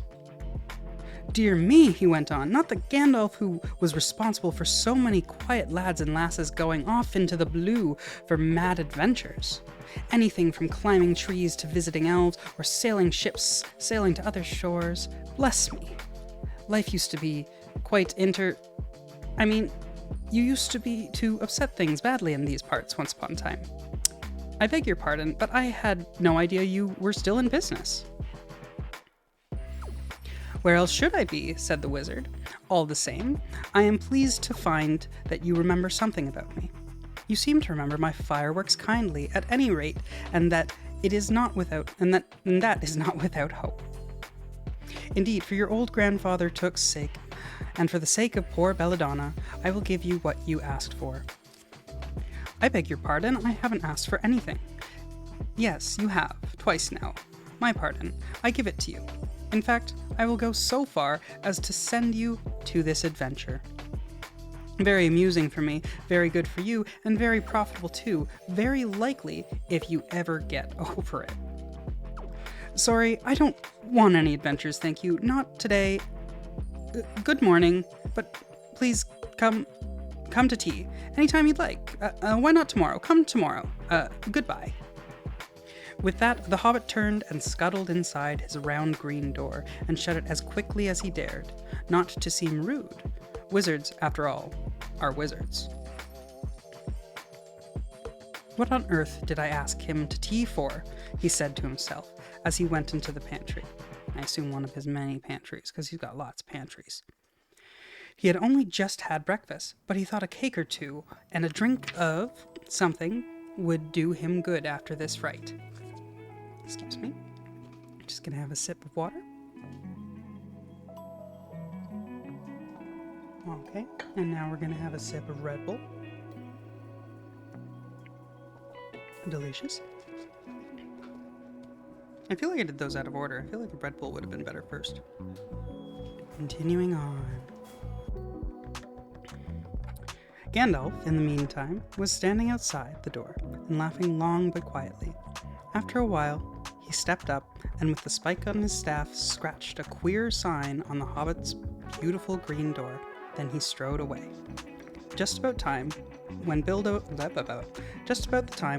was finishing his second cake and beginning to think that he had escaped adventures very well. Good for him. There's a good hobbit. Oh, I probably should change the title of this stream to say that I'm reading. Who cares? We're halfway through now. The next day, he had almost forgotten about Gandalf. He did not remember things very well, unless he put them down on his engagement tablet. Like this, Gandalf Tea Wednesday. Yesterday, he had been too flustered to do any of the kind. Just before tea time, there came a tremendous ring on the front doorbell. And then he remembered. He rushed to put on the kettle and put on another cup and saucer and an extra cake or two and ran to the door. I'm sorry to keep you waiting, he was going to say when he heard that it was not Gandalf at all. It was a dwarf with a blue beard tucked into his golden belt, of very bright eyes under his dark green hood. And soon as the door was opened, he pushed inside, just as if he had been expected. He hung his hooded cloak on the nearest peg and, Dwalin, at your service, he said with a low bow. Bilbo Baggins at yours, said the hobbit, too surprised to ask any questions for the moment. When the silence that followed had become uncomfortable, he added, I am just about to take tea. Pray come and have some with me? A little stiff, perhaps, but he meant it kindly. And what would you do if an uninvited dwarf came and hung his things up at your hall without a word of explanation?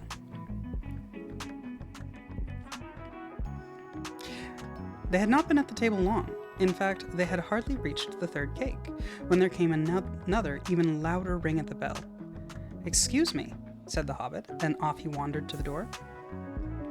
So, you've got here at last, that was what he was going to say to Gandalf this time. But it was not Gandalf. Instead, there was a very old-looking dwarf on the step with a white beard and a scarlet hood. And he hopped inside as soon as the door was open, just as if he had been invited. I see they've begun to arrive already, he said when he caught sight of Dwalin's green hood hanging up. He hung his red one next to it. Balin at your service, he said with a hand on his breast. Thank you, said Bilbo with a gasp. It was not the correct thing to say, but they had begun to arrive, had flustered him badly. He liked visitors, but he liked to know them before they arrived. He had preferred to ask them himself. He had a horrible thought that the cakes might run short, and that he, as the host, he knew his duty, and stuck to it however painful. He might have to go without. Come along in and have some tea, he managed to say after taking a deep breath. A little beer would suit me much better, if it's all the same to you, my good sir, said Balin with a white beard. But I don't mind some cake. Seed cake, if you have any. Lots, Bilbo found himself answering, to his surprise, and he found himself scuttling off, too, to the cellar to fill a pint beer mug, and then to the pantry to fetch 2 beautiful round seed cakes, which he had baked that afternoon for his after-supper morsel. I'm gonna sit up, fix my posture, my droopy posture.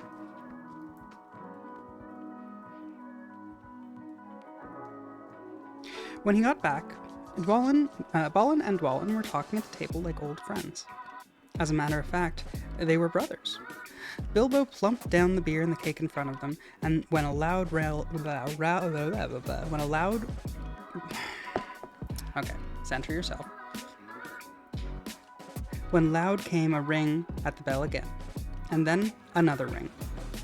Gandalf for certain this time, he thought as he puffed along the passage, but it was not. It was 2 more dwarfs, both with blue hoods, silver belts, and yellow beards.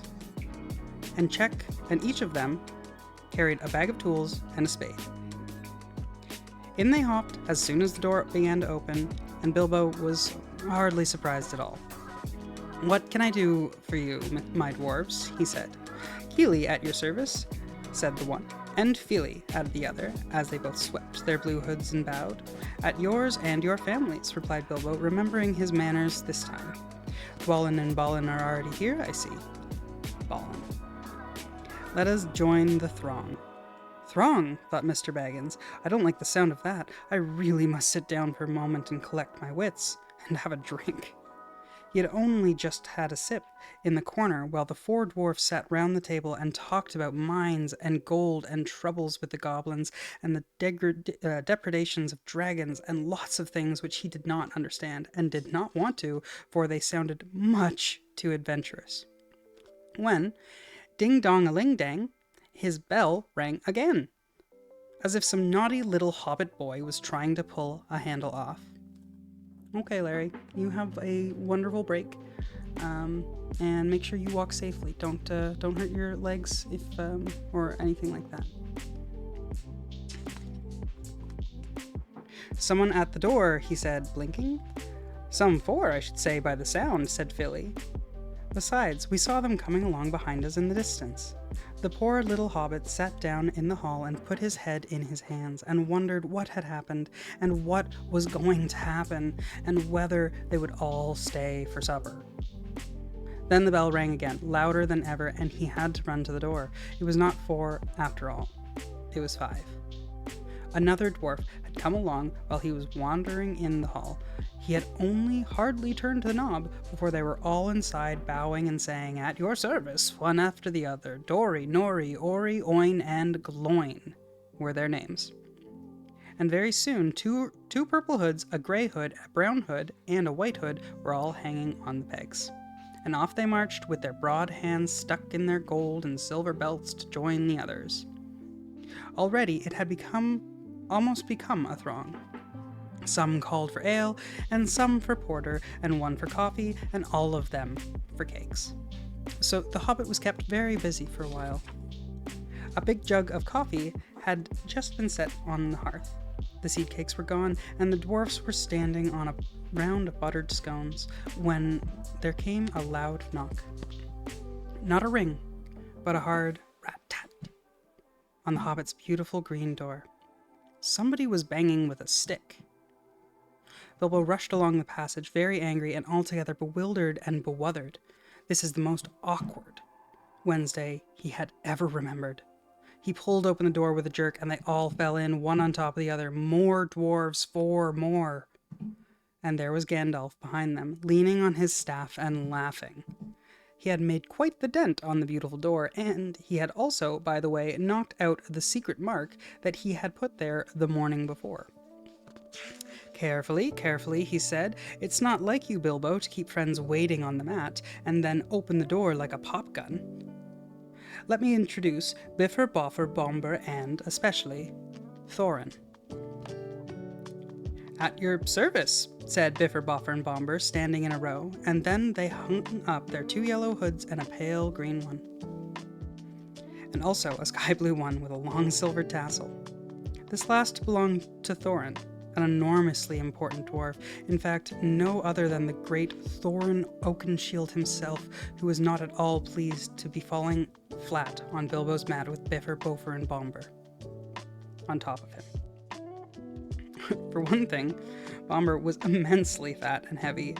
Thorin, indeed, was very haughty and said nothing about service, but poor Mr. Baggins said he was sorry so many times that at least he grunted, "Pray don't mention it," and stepped forward. "Now, we're all here," said Gandalf, looking at the row of 13 hoods, the best detachable party hoods, and his own hat on a peg. "Quite a merry gathering. I hope there is something left for the latecomers to eat and drink. What's that? Tea?" "No, thank you. A little red wine, I think, for me." "And for me," said Thorin. "And raspberry jam and apple tart," said Bifur. "And mince pies and cheese," said Bofur. "And pork pie and salad," said Bombur. "And more cakes and ale and coffee, and if you don't mind," called the other dwarves through the door.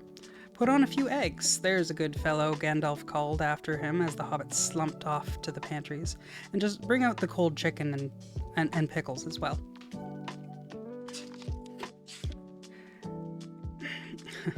"Seems to know as much about the insides of my larders as I do myself," thought Mr. Baggins, who was feeling positively flummoxed, and was beginning to wonder whether a most wretched adventure had not come right into his house. But by the time he had gotten back, with all the bottles and dishes and knives and forks and glasses and plates and spoons and things piled high up on big trays, he was getting very hot and red in the face and annoyed.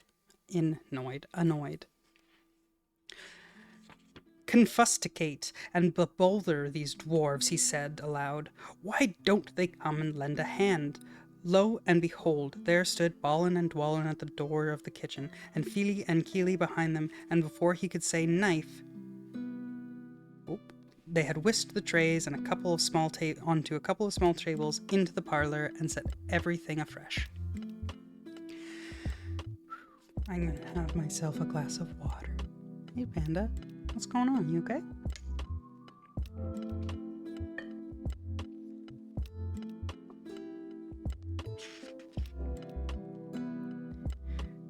Alrighty.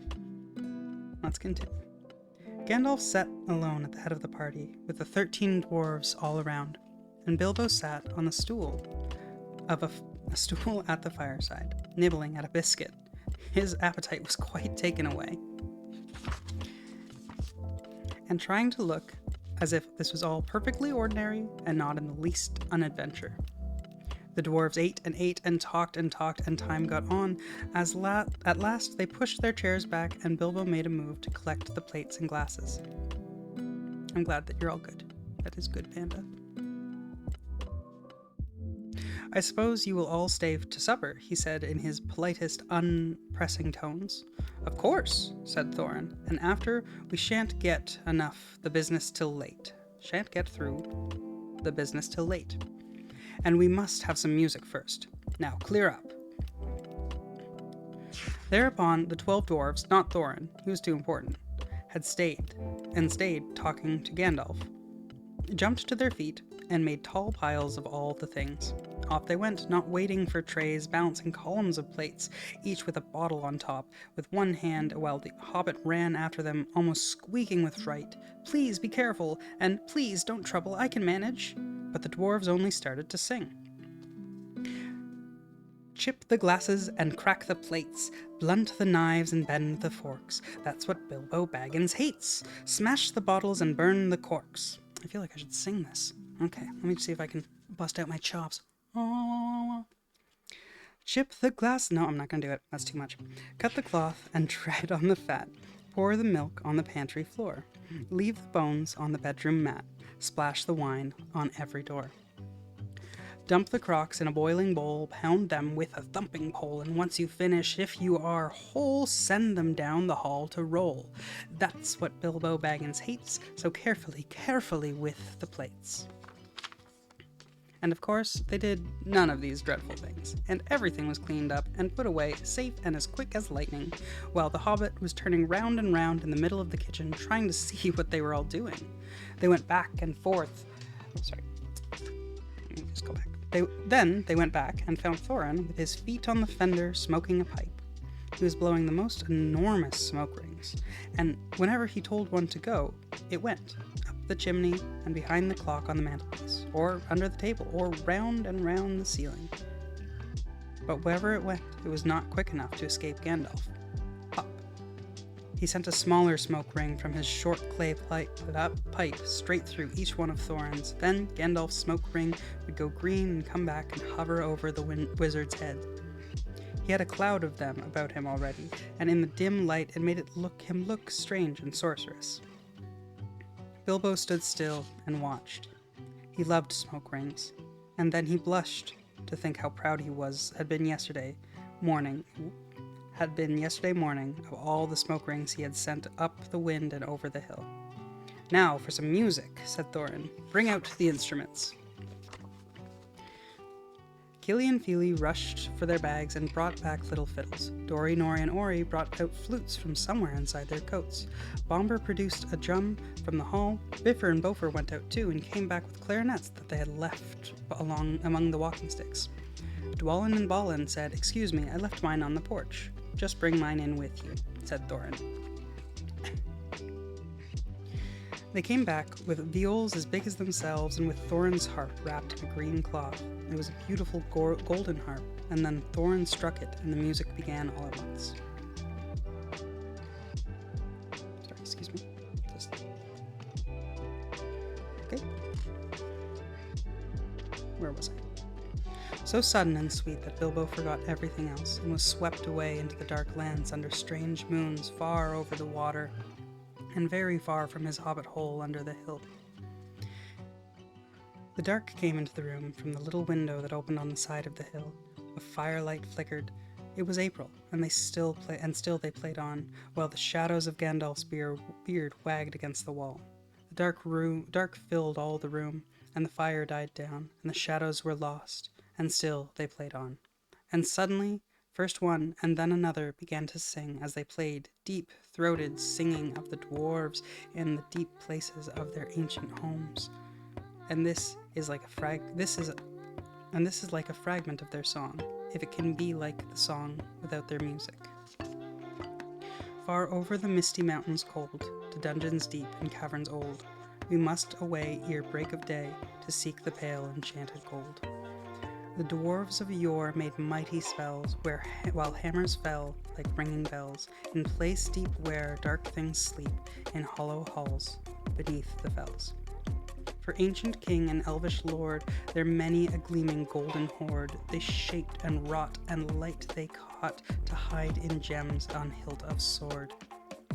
In silver necklaces they strung, the flowering stars on crowns they hung, the dragon fire in twisted wire, they meshed the lights of moon and sun. Far over the misty mountains cold, to dungeons deep and caverns old, we must away ere break of day to claim the long-forgotten gold. Goblets they carved there for themselves, and harps of gold where no man delves, and lay they long a many a song was sung unheard by men or elves. The pines were roaring on the height, the winds were moaning in the night. The fire was red, the flaming spread, the trees like torches blazed with light. The bells were ringing in the dale, the men looked up with faces pale. Their dragon's ire, more fierce than fire, laid down their towers and houses frail. That's okay. Welcome back, Larry. And I hope your leg's okay. I'm sorry to hear that you're on crutches. I hope you recover swiftly. If it is, I'm just gonna move on. The mountains smoked beneath the moon. The dwarves, they heard a tramp of doom. I'll call you hero instead? Okay, I'll call you hero instead.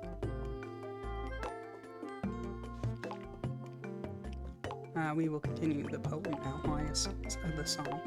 The mountains smoked beneath the moon. The dwarves, they heard the tramp of doom. They fled their hall of dying fall beneath his feet, beneath the moon. Far over the misty mountains grim, to dungeons deep and caverns dim, we must away break of day to win our hearts, harps and golds from him. As they sang, the hobbit fell for the love of beautiful things that made by hands and by cunning and by magic moving through him, a fierce and a jealous love, the desire of the hearts of dwarves. When something tookish woke up inside of him, and he wished to go and see the great mountains, and hear the pine trees and the waterfalls, and explore the caves, and wear a sword instead of a walking stick. He looked out the window, the stars were out in a dark sky above the trees. He thought of jewels of the dwarves shining in the dark caverns.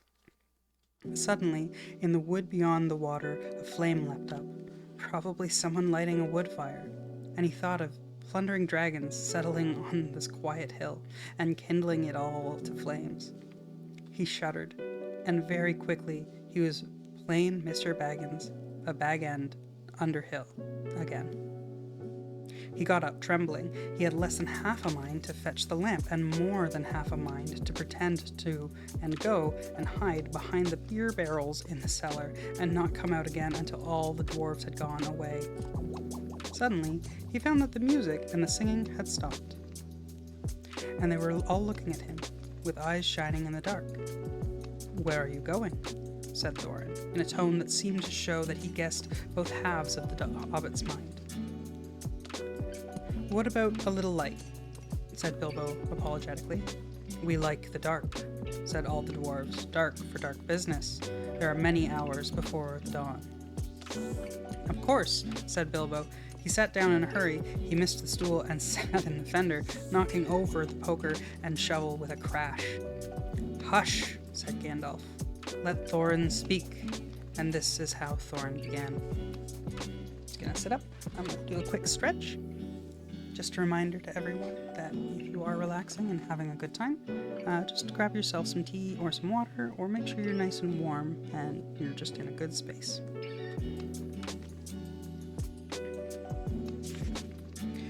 Gandalf, dwarves, and Mr. Baggins. We are met together in the house of our friend and fellow conspirator, this most excellent and audacious hobbit. May the hair on his toes never fall out, all praise to his wine and ale. He paused for breath, and for a polite remark from the Hobbit, but the compliments were quite lost on poor Bilbo Baggins, who was wagging his mouth in protest at being called audacious, and, worst of all, a fellow conspirator? Though no noise came out, he was so flummoxed, so Thorin went on. We are met to discuss our plans, our ways, means, policies, and devices. We shall soon, before the break of day, start on our long journey, a journey from which some of us, or perhaps all of us, except our friend and counselor, the ingenious wizard Gandalf, may never return. It is a solemn moment. Our object is, I take it, well known to us all, to the estimable Mr. Baggins, and perhaps to one or two of the younger dwarfs. I think I should be right in naming Keely and Feely, for instance. The exact situation at that moment may require a little bit of a brief explanation. This was Thorin's style. He was an important dwarf. If he hadn't been allowed, he would probably have gone on like this until he was out of breath, without telling anyone there was anything that was not known already, but he was rudely interrupted. Poor Bilbo couldn't bear it any longer. At may never return, he began to feel a shriek coming up inside, and very soon it burst out like a whistle of an engine coming out of a tunnel. All the dwarves sprang up, knocking over the table. Gandalf struck a blue light at the end of his magic staff, and in its firework glare the poor hobbit could be seen kneeling on the hearth rug, shaking like a jelly that was melting. Then he fell flat on the floor and kept calling out, struck by lightning, over and over again. And that was all they could get out of him for a long time. So they took him and laid him out of the way on the drawing room sofa with a drink at his elbow, and they went back to their dark business.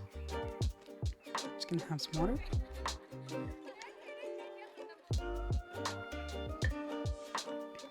Excitable little fellow, said Gandalf, as they sat down again. Gets funny, queer fits, but he is one of the best, as fierce as a dragon in a pinch. If you have ever seen a dragon in a pinch, you will realize that this was only poetical exaggeration applied to any hobbit. Even the old Took's great-grand-uncle Bullroarer, who was so huge for a hobbit that he could ride a horse, he charged the ranks of the goblin of Mount Graham in the Battle of the Green Fields, and knocked their king Golfimbul's head clean off with a wooden club.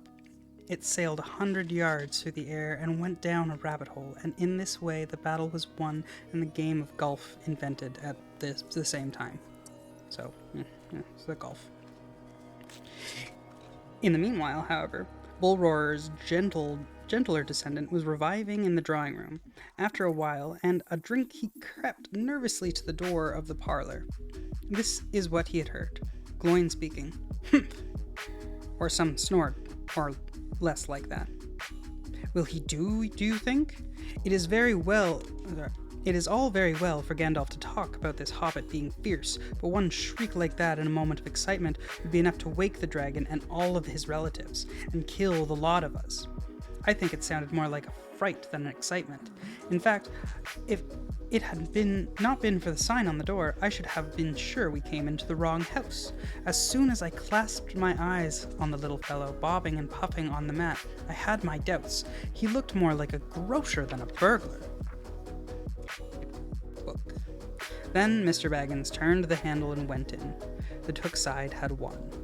He suddenly felt he would go without bed and breakfast to be thought fierce.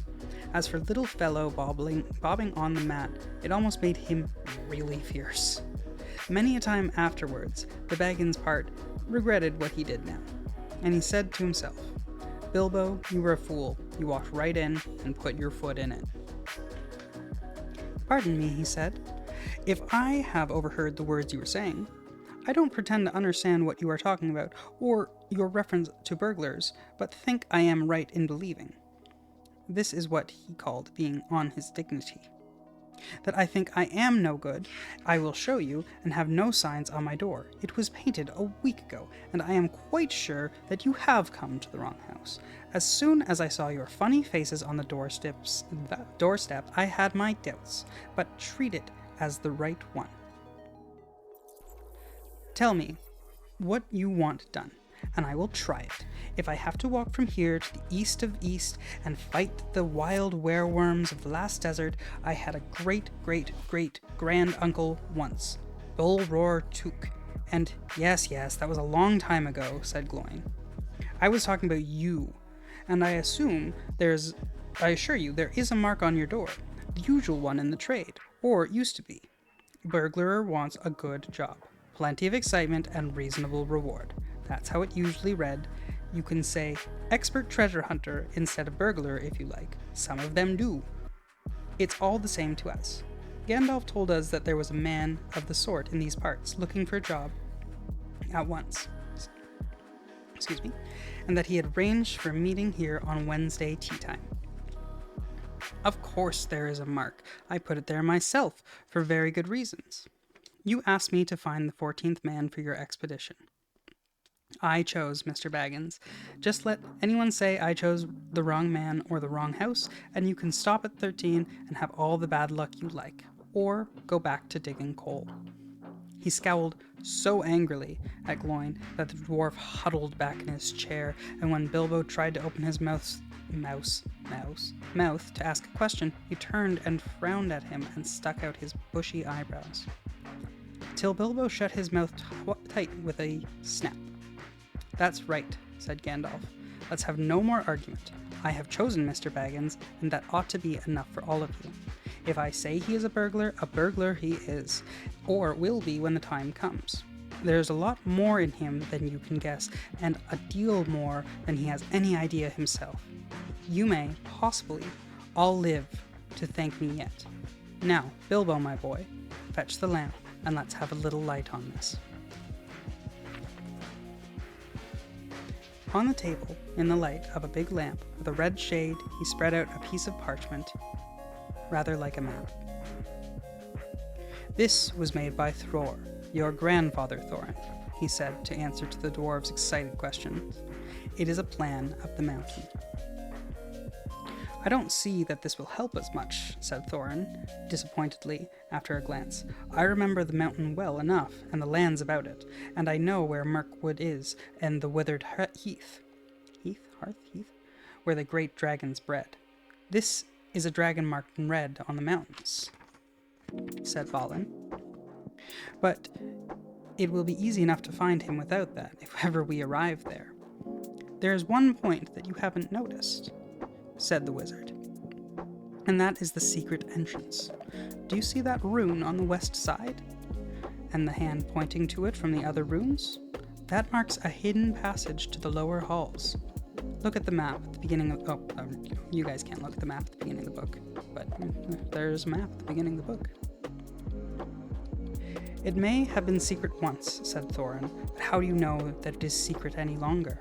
Old Smaug has lived there for long enough now to find anything there is to know about those caves. He may, but he can't have used it for years and years. Why? Because it's too small. 5 feet high, the door, and 3 may walk abreast, say the runes. But Smaug could not creep into a hole that size. Not even when he was a young dragon. Certainly not after devouring so many dwarves and men of Dale. It seems like a great big hole to me, squeaked Bilbo, who had no experience of dragons and only thought of hobbit holes. He was getting excited and interested again, so that he forgot to keep his mouth shut. He loved maps, and in his hall there hung a large one of the country round, with all of his favorite walks marked on it in red ink. Wow, that is a mouthful of a sentence. How could such a large door be kept secret from everybody outside, apart from the dragon? He asked, with only a little hobbit you must remember. And I said it. In lots of ways, said Gandalf. But with the way this one has been hidden, we don't know how without going to see. From what it says on the map, I should guess there is a closed door, which has been made to look exactly like the side of the mountain. That is the usual dwarves' method. I think that is right, isn't it? Quite right, said Thorin. Also, went on Gandalf, I forgot to mention that with this map went a key. A small and curious key.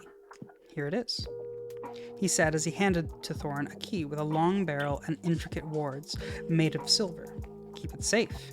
Keep it secret. Keep it safe. Indeed, I will, said Thorin, as he fastened it upon a fine chain that hung about his neck and under his jacket. Now things begin to look more hopeful. This news alters them much for the better. So far, we have had no clear idea of what to do. We thought we were going east as careful we could. So far as the long lake, after that, the trouble would begin. A long time before that, if I know anything about the roads east, interrupted Gandalf, we might go there up along the rivers running, went on Thorin, taking no notice, and so to the ruins of Dale, the old town in the valley there, under the shadow of the mountain. But we, none of us, liked the idea of the front gate. The river runs right out of it and through the great cliff at the south of the mountain, and out comes the dragon, far too often, unless he has changed his habits. That would be no good, said the wizard. Not without a mighty warrior, even a hero. I tried to find one, but warriors are busy fighting one another in distant lands, and in this neighborhood heroes are scarce, or simply not to be found. Swords in these parts are mostly blunt, and axes are used for trees, and shields as cradles or dish covers. And dragons are comfortably far off, and therefore legendary. That is why I settled on burglary, especially when I remembered the existence of a side door, and here is our little Bilbo Baggins, the chosen and selected burglar. So now, let's get on and make some plans. How much longer is the chapter? We should finish. It'll be a little bit past 12 before we finish. That should be fine.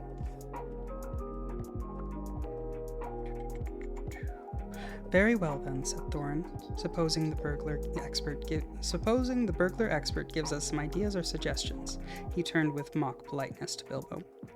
First, I should like to know a bit more about things, said he, feeling all confused and a bit shaky inside, but so far still tookishly determined to go on with things. I mean, about the gold and the dragon and all that, and how it got there, and who it belongs to, and so on and further. Bless me, said Thorin. Haven't you got a map? And didn't you hear our song? And haven't we been talking about all this for hours? All the same, I would like it all plain and clear. And he obstinately putting on his business manner, usually reserved for people who tried to borrow money off of him, and doing his best to appear wise and prudent and professional and live up to Gandalf's recommendation. Also, I should like to know about risks, out-of-pocket expenses, time required and remuneration, and so forth. By which he meant, what am I going to get out of it, and am I going to come back alive? Oh, very well, said Thorin. Long ago, in my grandfather Thror's time, our family was driven out of the far north, and came back with all their wealth and their tools to this mountain on the map. It had been discovered by my far ancestor, Thrain the Old, but now they mined it, and they tunneled, and they made huge halls and great workshops. And in addition, I believe they found a good deal of gold, and great many jewels too. Anyway, they grew immensely rich and famous, and my grandfather was king under the mountain, and treated with great reverence by the mortal men who lived to the south, and were gradually spreading up the running river as far as the valley overshadowed by the mountain. They built the merry town of Dale. There in those days kings used to send for our smiths and reward even the least skillful most richly. Fathers would beg us to take their sons as apprentices and pay us handsomely, especially in food supplies, which we never bothered to grow or to find for ourselves. Altogether, those were good days for us, and the poorest of us had money to spend and to lend, and leisure to make beautiful things just for the fun of it, not to speak of the most marvelous and magical toys, the like of which is not found in the world nowadays. So my grandfather's hall became full of armor and jewels and carvings and cups, and the toy market of Dale was a wonder of the north. Undoubtedly, this is what brought the dragon. Dragons steal gold and jewels, from men and elves and dwarves, wherever they can find them. And they guard their plunder as long as they live, which is practically forever unless they are killed, and never enjoy a brass ring of it. Indeed, they hardly know a good bit of work from a bad, though they usually have a good notion of the current market value, and they can't make a thing for themselves, not even mend a little loose scale of their armor. There were lots of dragons in the north in those days, and gold was probably getting scarce up there, and with the dragons flying south or getting killed, and all the general waste and destruction that dragons make going from bad to worse. There was a most specially greedy, strong, and wicked worm called Smaug. One day he flew up into the air and came south. The first we heard of it was a noise like a hurricane coming from the north, and the pine trees on the mountain creaked and cracking in the wind. Some of the dwarves who happened to be outside, I was luckily a fine adventurer lad in those days, always wandering about, and it saved my life that day. That's a weird aside. The aside threw me off. Well, from a good way, let me reset. Where are we? Well, from a good way off, we saw the dragon settle on our mountain in a spout of flame. Then he came down the slopes, and when he reached the woods, they all went up in fire. But by that time, all the bells were ringing in Dale, and their warriors were arming. The dwarves rushed out of their great gate, but there was a dragon waiting for them. None escaped that way. The river rushed up the stream, and fog fell on Dale, and in the fog the dragon came on them and destroyed most of their warriors. The usual unhappy story. It was only too common in those days. Then he went back and crept in through the front gate, and routed out the main halls, and lanes and tunnels, alleys, cellars, mansions, and passages. After that, there were no dwarves left alive inside, and he took all their wealth for himself. Probably, for that is the dragon's way. He has piled it all up in great heaps far inside, and sleeps on it for a bed. Later, he used to crawl out of the great gate and come by night to Dale to carry away people, especially maidens, to eat, until Dale was ruined, and all those people dead or gone.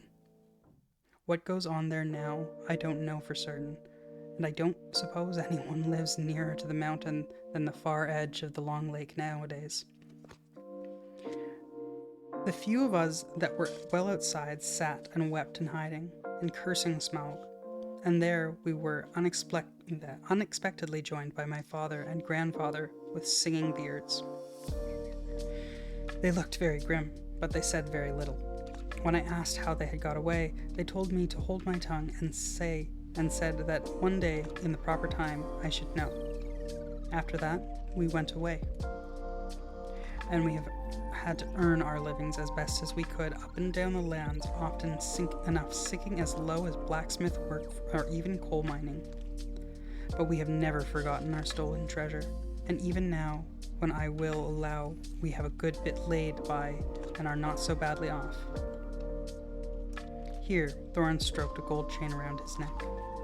We still mean to get it back, and to bring our curses home to Smaug, if we can. I have often wondered about my father and grandfather's escape. I see now that they must have had a private side door, which only they knew about, but apparently they made a map. And I should like to know how Gandalf got hold of it, and why it did not come down to me, the rightful heir. I did not get hold of it, I was given it, said the wizard. Your grandfather, Thror, was killed, you remember, in the mines of Moria by Azog the goblin. Curse his name, yes, said Thorin. And Thrain, your father went away on the 21st of April, 100 years ago, last Thursday, and has never been seen by you since. True, said Thorin. Well, your father gave me this to give to you, and if I ever And if I have chosen my own time, if I have chosen my own time and way for handing it over, you can hardly blame me, considering the trouble I had to find you. Your father could not remember his own name when he gave me the paper, and he never told me yours. So on the whole, I think I ought to be praised and thanked. Here it is, he said as he handed the map to Thorin. I don't understand, said Thorin, and Bilbo felt he would have liked to say the same. The explanation did not seem to explain. Your grandfather, the wizard said slowly and grimly, gave this map to his son for safety before he went to the mines of Moria. Your father went away to try his luck with the map after your grandfather was killed, and lots of adventures of a most unpleasant sort he had, but he never got near the mountain. How he got there I don't know, but I found him as a prisoner in the dungeons of the Necromancer. Whatever was he doing there? Asked Thorin with a shudder, and all the dwarves shivered. Never you mind. I was finding things out, as usual, and a nasty, dangerous business it was. Even I, Gandalf, only just escaped. I tried to save your father, but it was too late. He was witless and wandering and had forgotten almost everything except the map and the key. We have long ago paid the goblins of Moria, said Thorin. We must give a thought to the Necromancer. Don't be absurd. He is an enemy far beyond the powers of all the dwarves put together, if they could all be collected again from all the four corners of the world. The only thing your father wished was for his son to read the map and to use the key. The dragon and the mountain are more than big enough a task for you. Hear, hear, said Bilbo, and accidentally said it out loud. Hear what? They all said, turning to him suddenly. And he was so flustered that he answered, Hear what I have to say. And what's that? They asked. Well, I should say that you ought to go east and have a look around. After all, there is a side door. The dragon must sleep sometimes. I suppose if you sit on the doorstep long enough, I dare say you will think of something. And well, don't you know, I think we have talked long enough for one night. If you see what I mean. What about bed and an early start and all that? I will give you a good breakfast before you go. Before we go, I suppose you mean, said Thorin. Aren't you the burglar? And isn't sitting on the doorstep your job? And not to speak of getting inside the door, but I agree about bed and breakfast. I like 6 eggs with my ham when starting on a journey, fried, not poached, and mind that you don't break them. After all the others had ordered for their breakfast without so much of a please, which annoyed Bilbo very much, they all got up. The Hobbit had to find room for them all, and filled all his spare rooms, and made beds on chairs and sofas. Before he got them all stowed, he went to his own very little bed, very tired, and not altogether happy. One thing he did make his mind up about was not to bother to get up very early and cook everybody else's wretched breakfast. The tookishness was wearing off, and he was now quite so sure that he was not going on any journeys in the morning. As he lay in bed, he could hear Thorin still humming to himself in the best bedroom next to him. Far over the misty mountains cold, to dungeons deep and caverns old, we must away ere break of day to find our long-forgotten gold. Bilbo went to sleep, with that in his ears, and it gave him very uncomfortable dreams. It was long after the break of day when he woke up. Alright, and that concludes the first chapter of The Hobbit by J.R.R. Tolkien.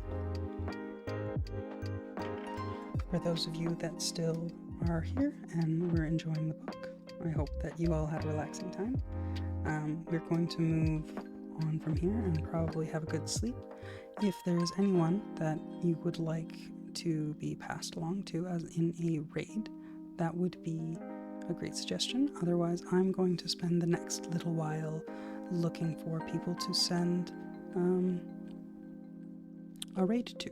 Hopefully someone nice and quiet and chill. So let's take a look. Let's take a look at the categories for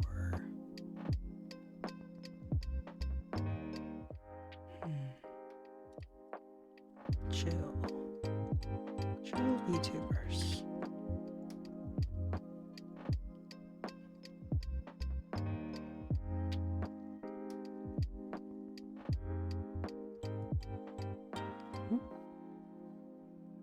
I think that's a great idea, Hero.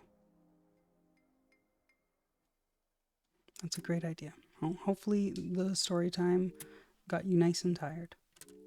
And thanks for sticking around to hear the chapter of the book. I hope you enjoyed it. But we should raid someone. Let's do that. Tuesdays and Thursdays, Hero, are the days that I'm planning to stream. Any days that I do stream otherwise are just going to be extra random days that we're gonna do. If I have time, I'll pop on.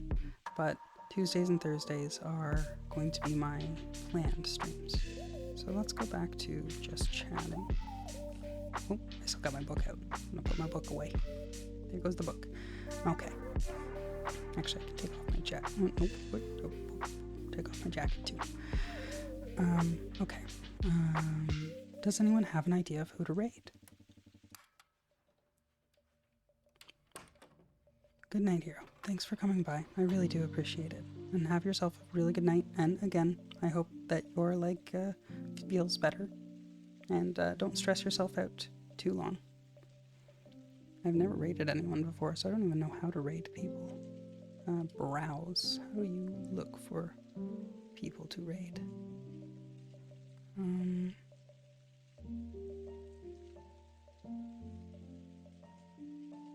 Let's check to see if there's anyone else in that. Oh, that's a lot of...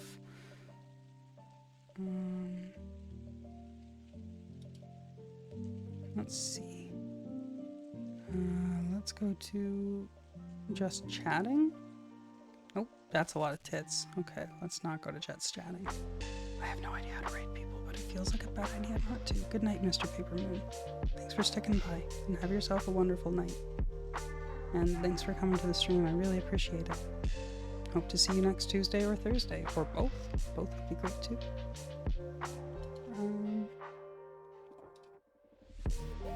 Okay. How do you all feel about going to someone more exciting? Because I feel like probably anyone I send you to is going to be a lot more exciting than what I just did.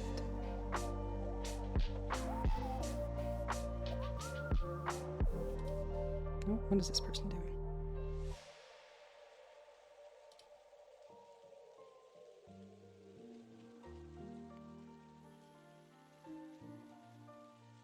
Okay, it looks like there's someone here doing a chill stream, so let's send them over there. Mage Dev is... okay. I don't know how to raid people. Let's figure this out. Does anyone know how to raid?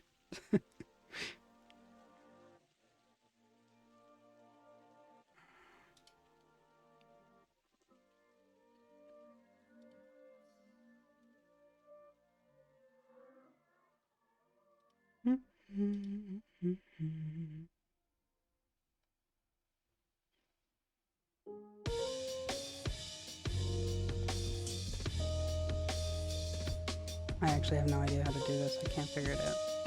Is there anyone who uses Twitch in the chat that knows how to actually raid?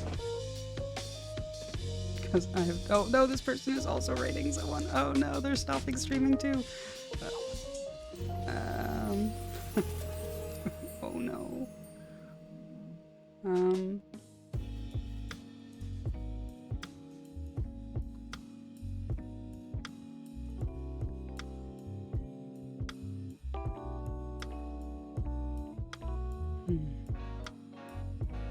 This person has 21 viewers and is doing art.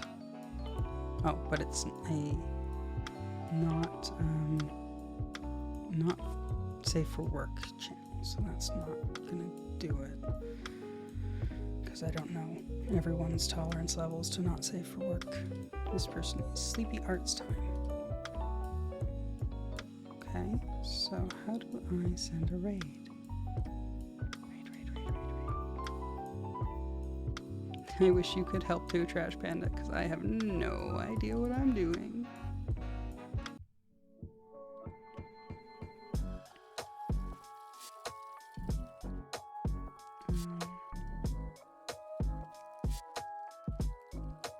So do I have to go into here?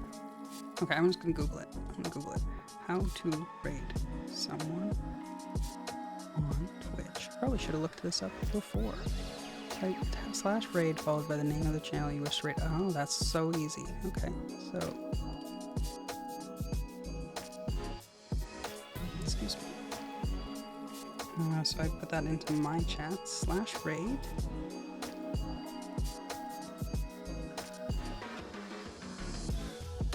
Okay, so I am sending you all over to Kazahana Setsuka. They are doing a quiet art stream right now. Looks like they're doing some character art. So, thank you so much everybody for joining me. I really had a great time, and I really enjoyed reading, and I really enjoyed playing Undertale, and I really enjoyed meeting you all. And I'm really excited for the next stream. So I hope you all have a wonderful night.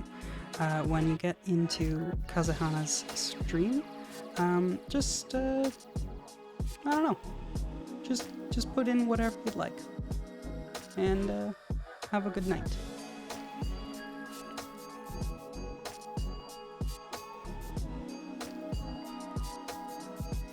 Thanks again, everyone.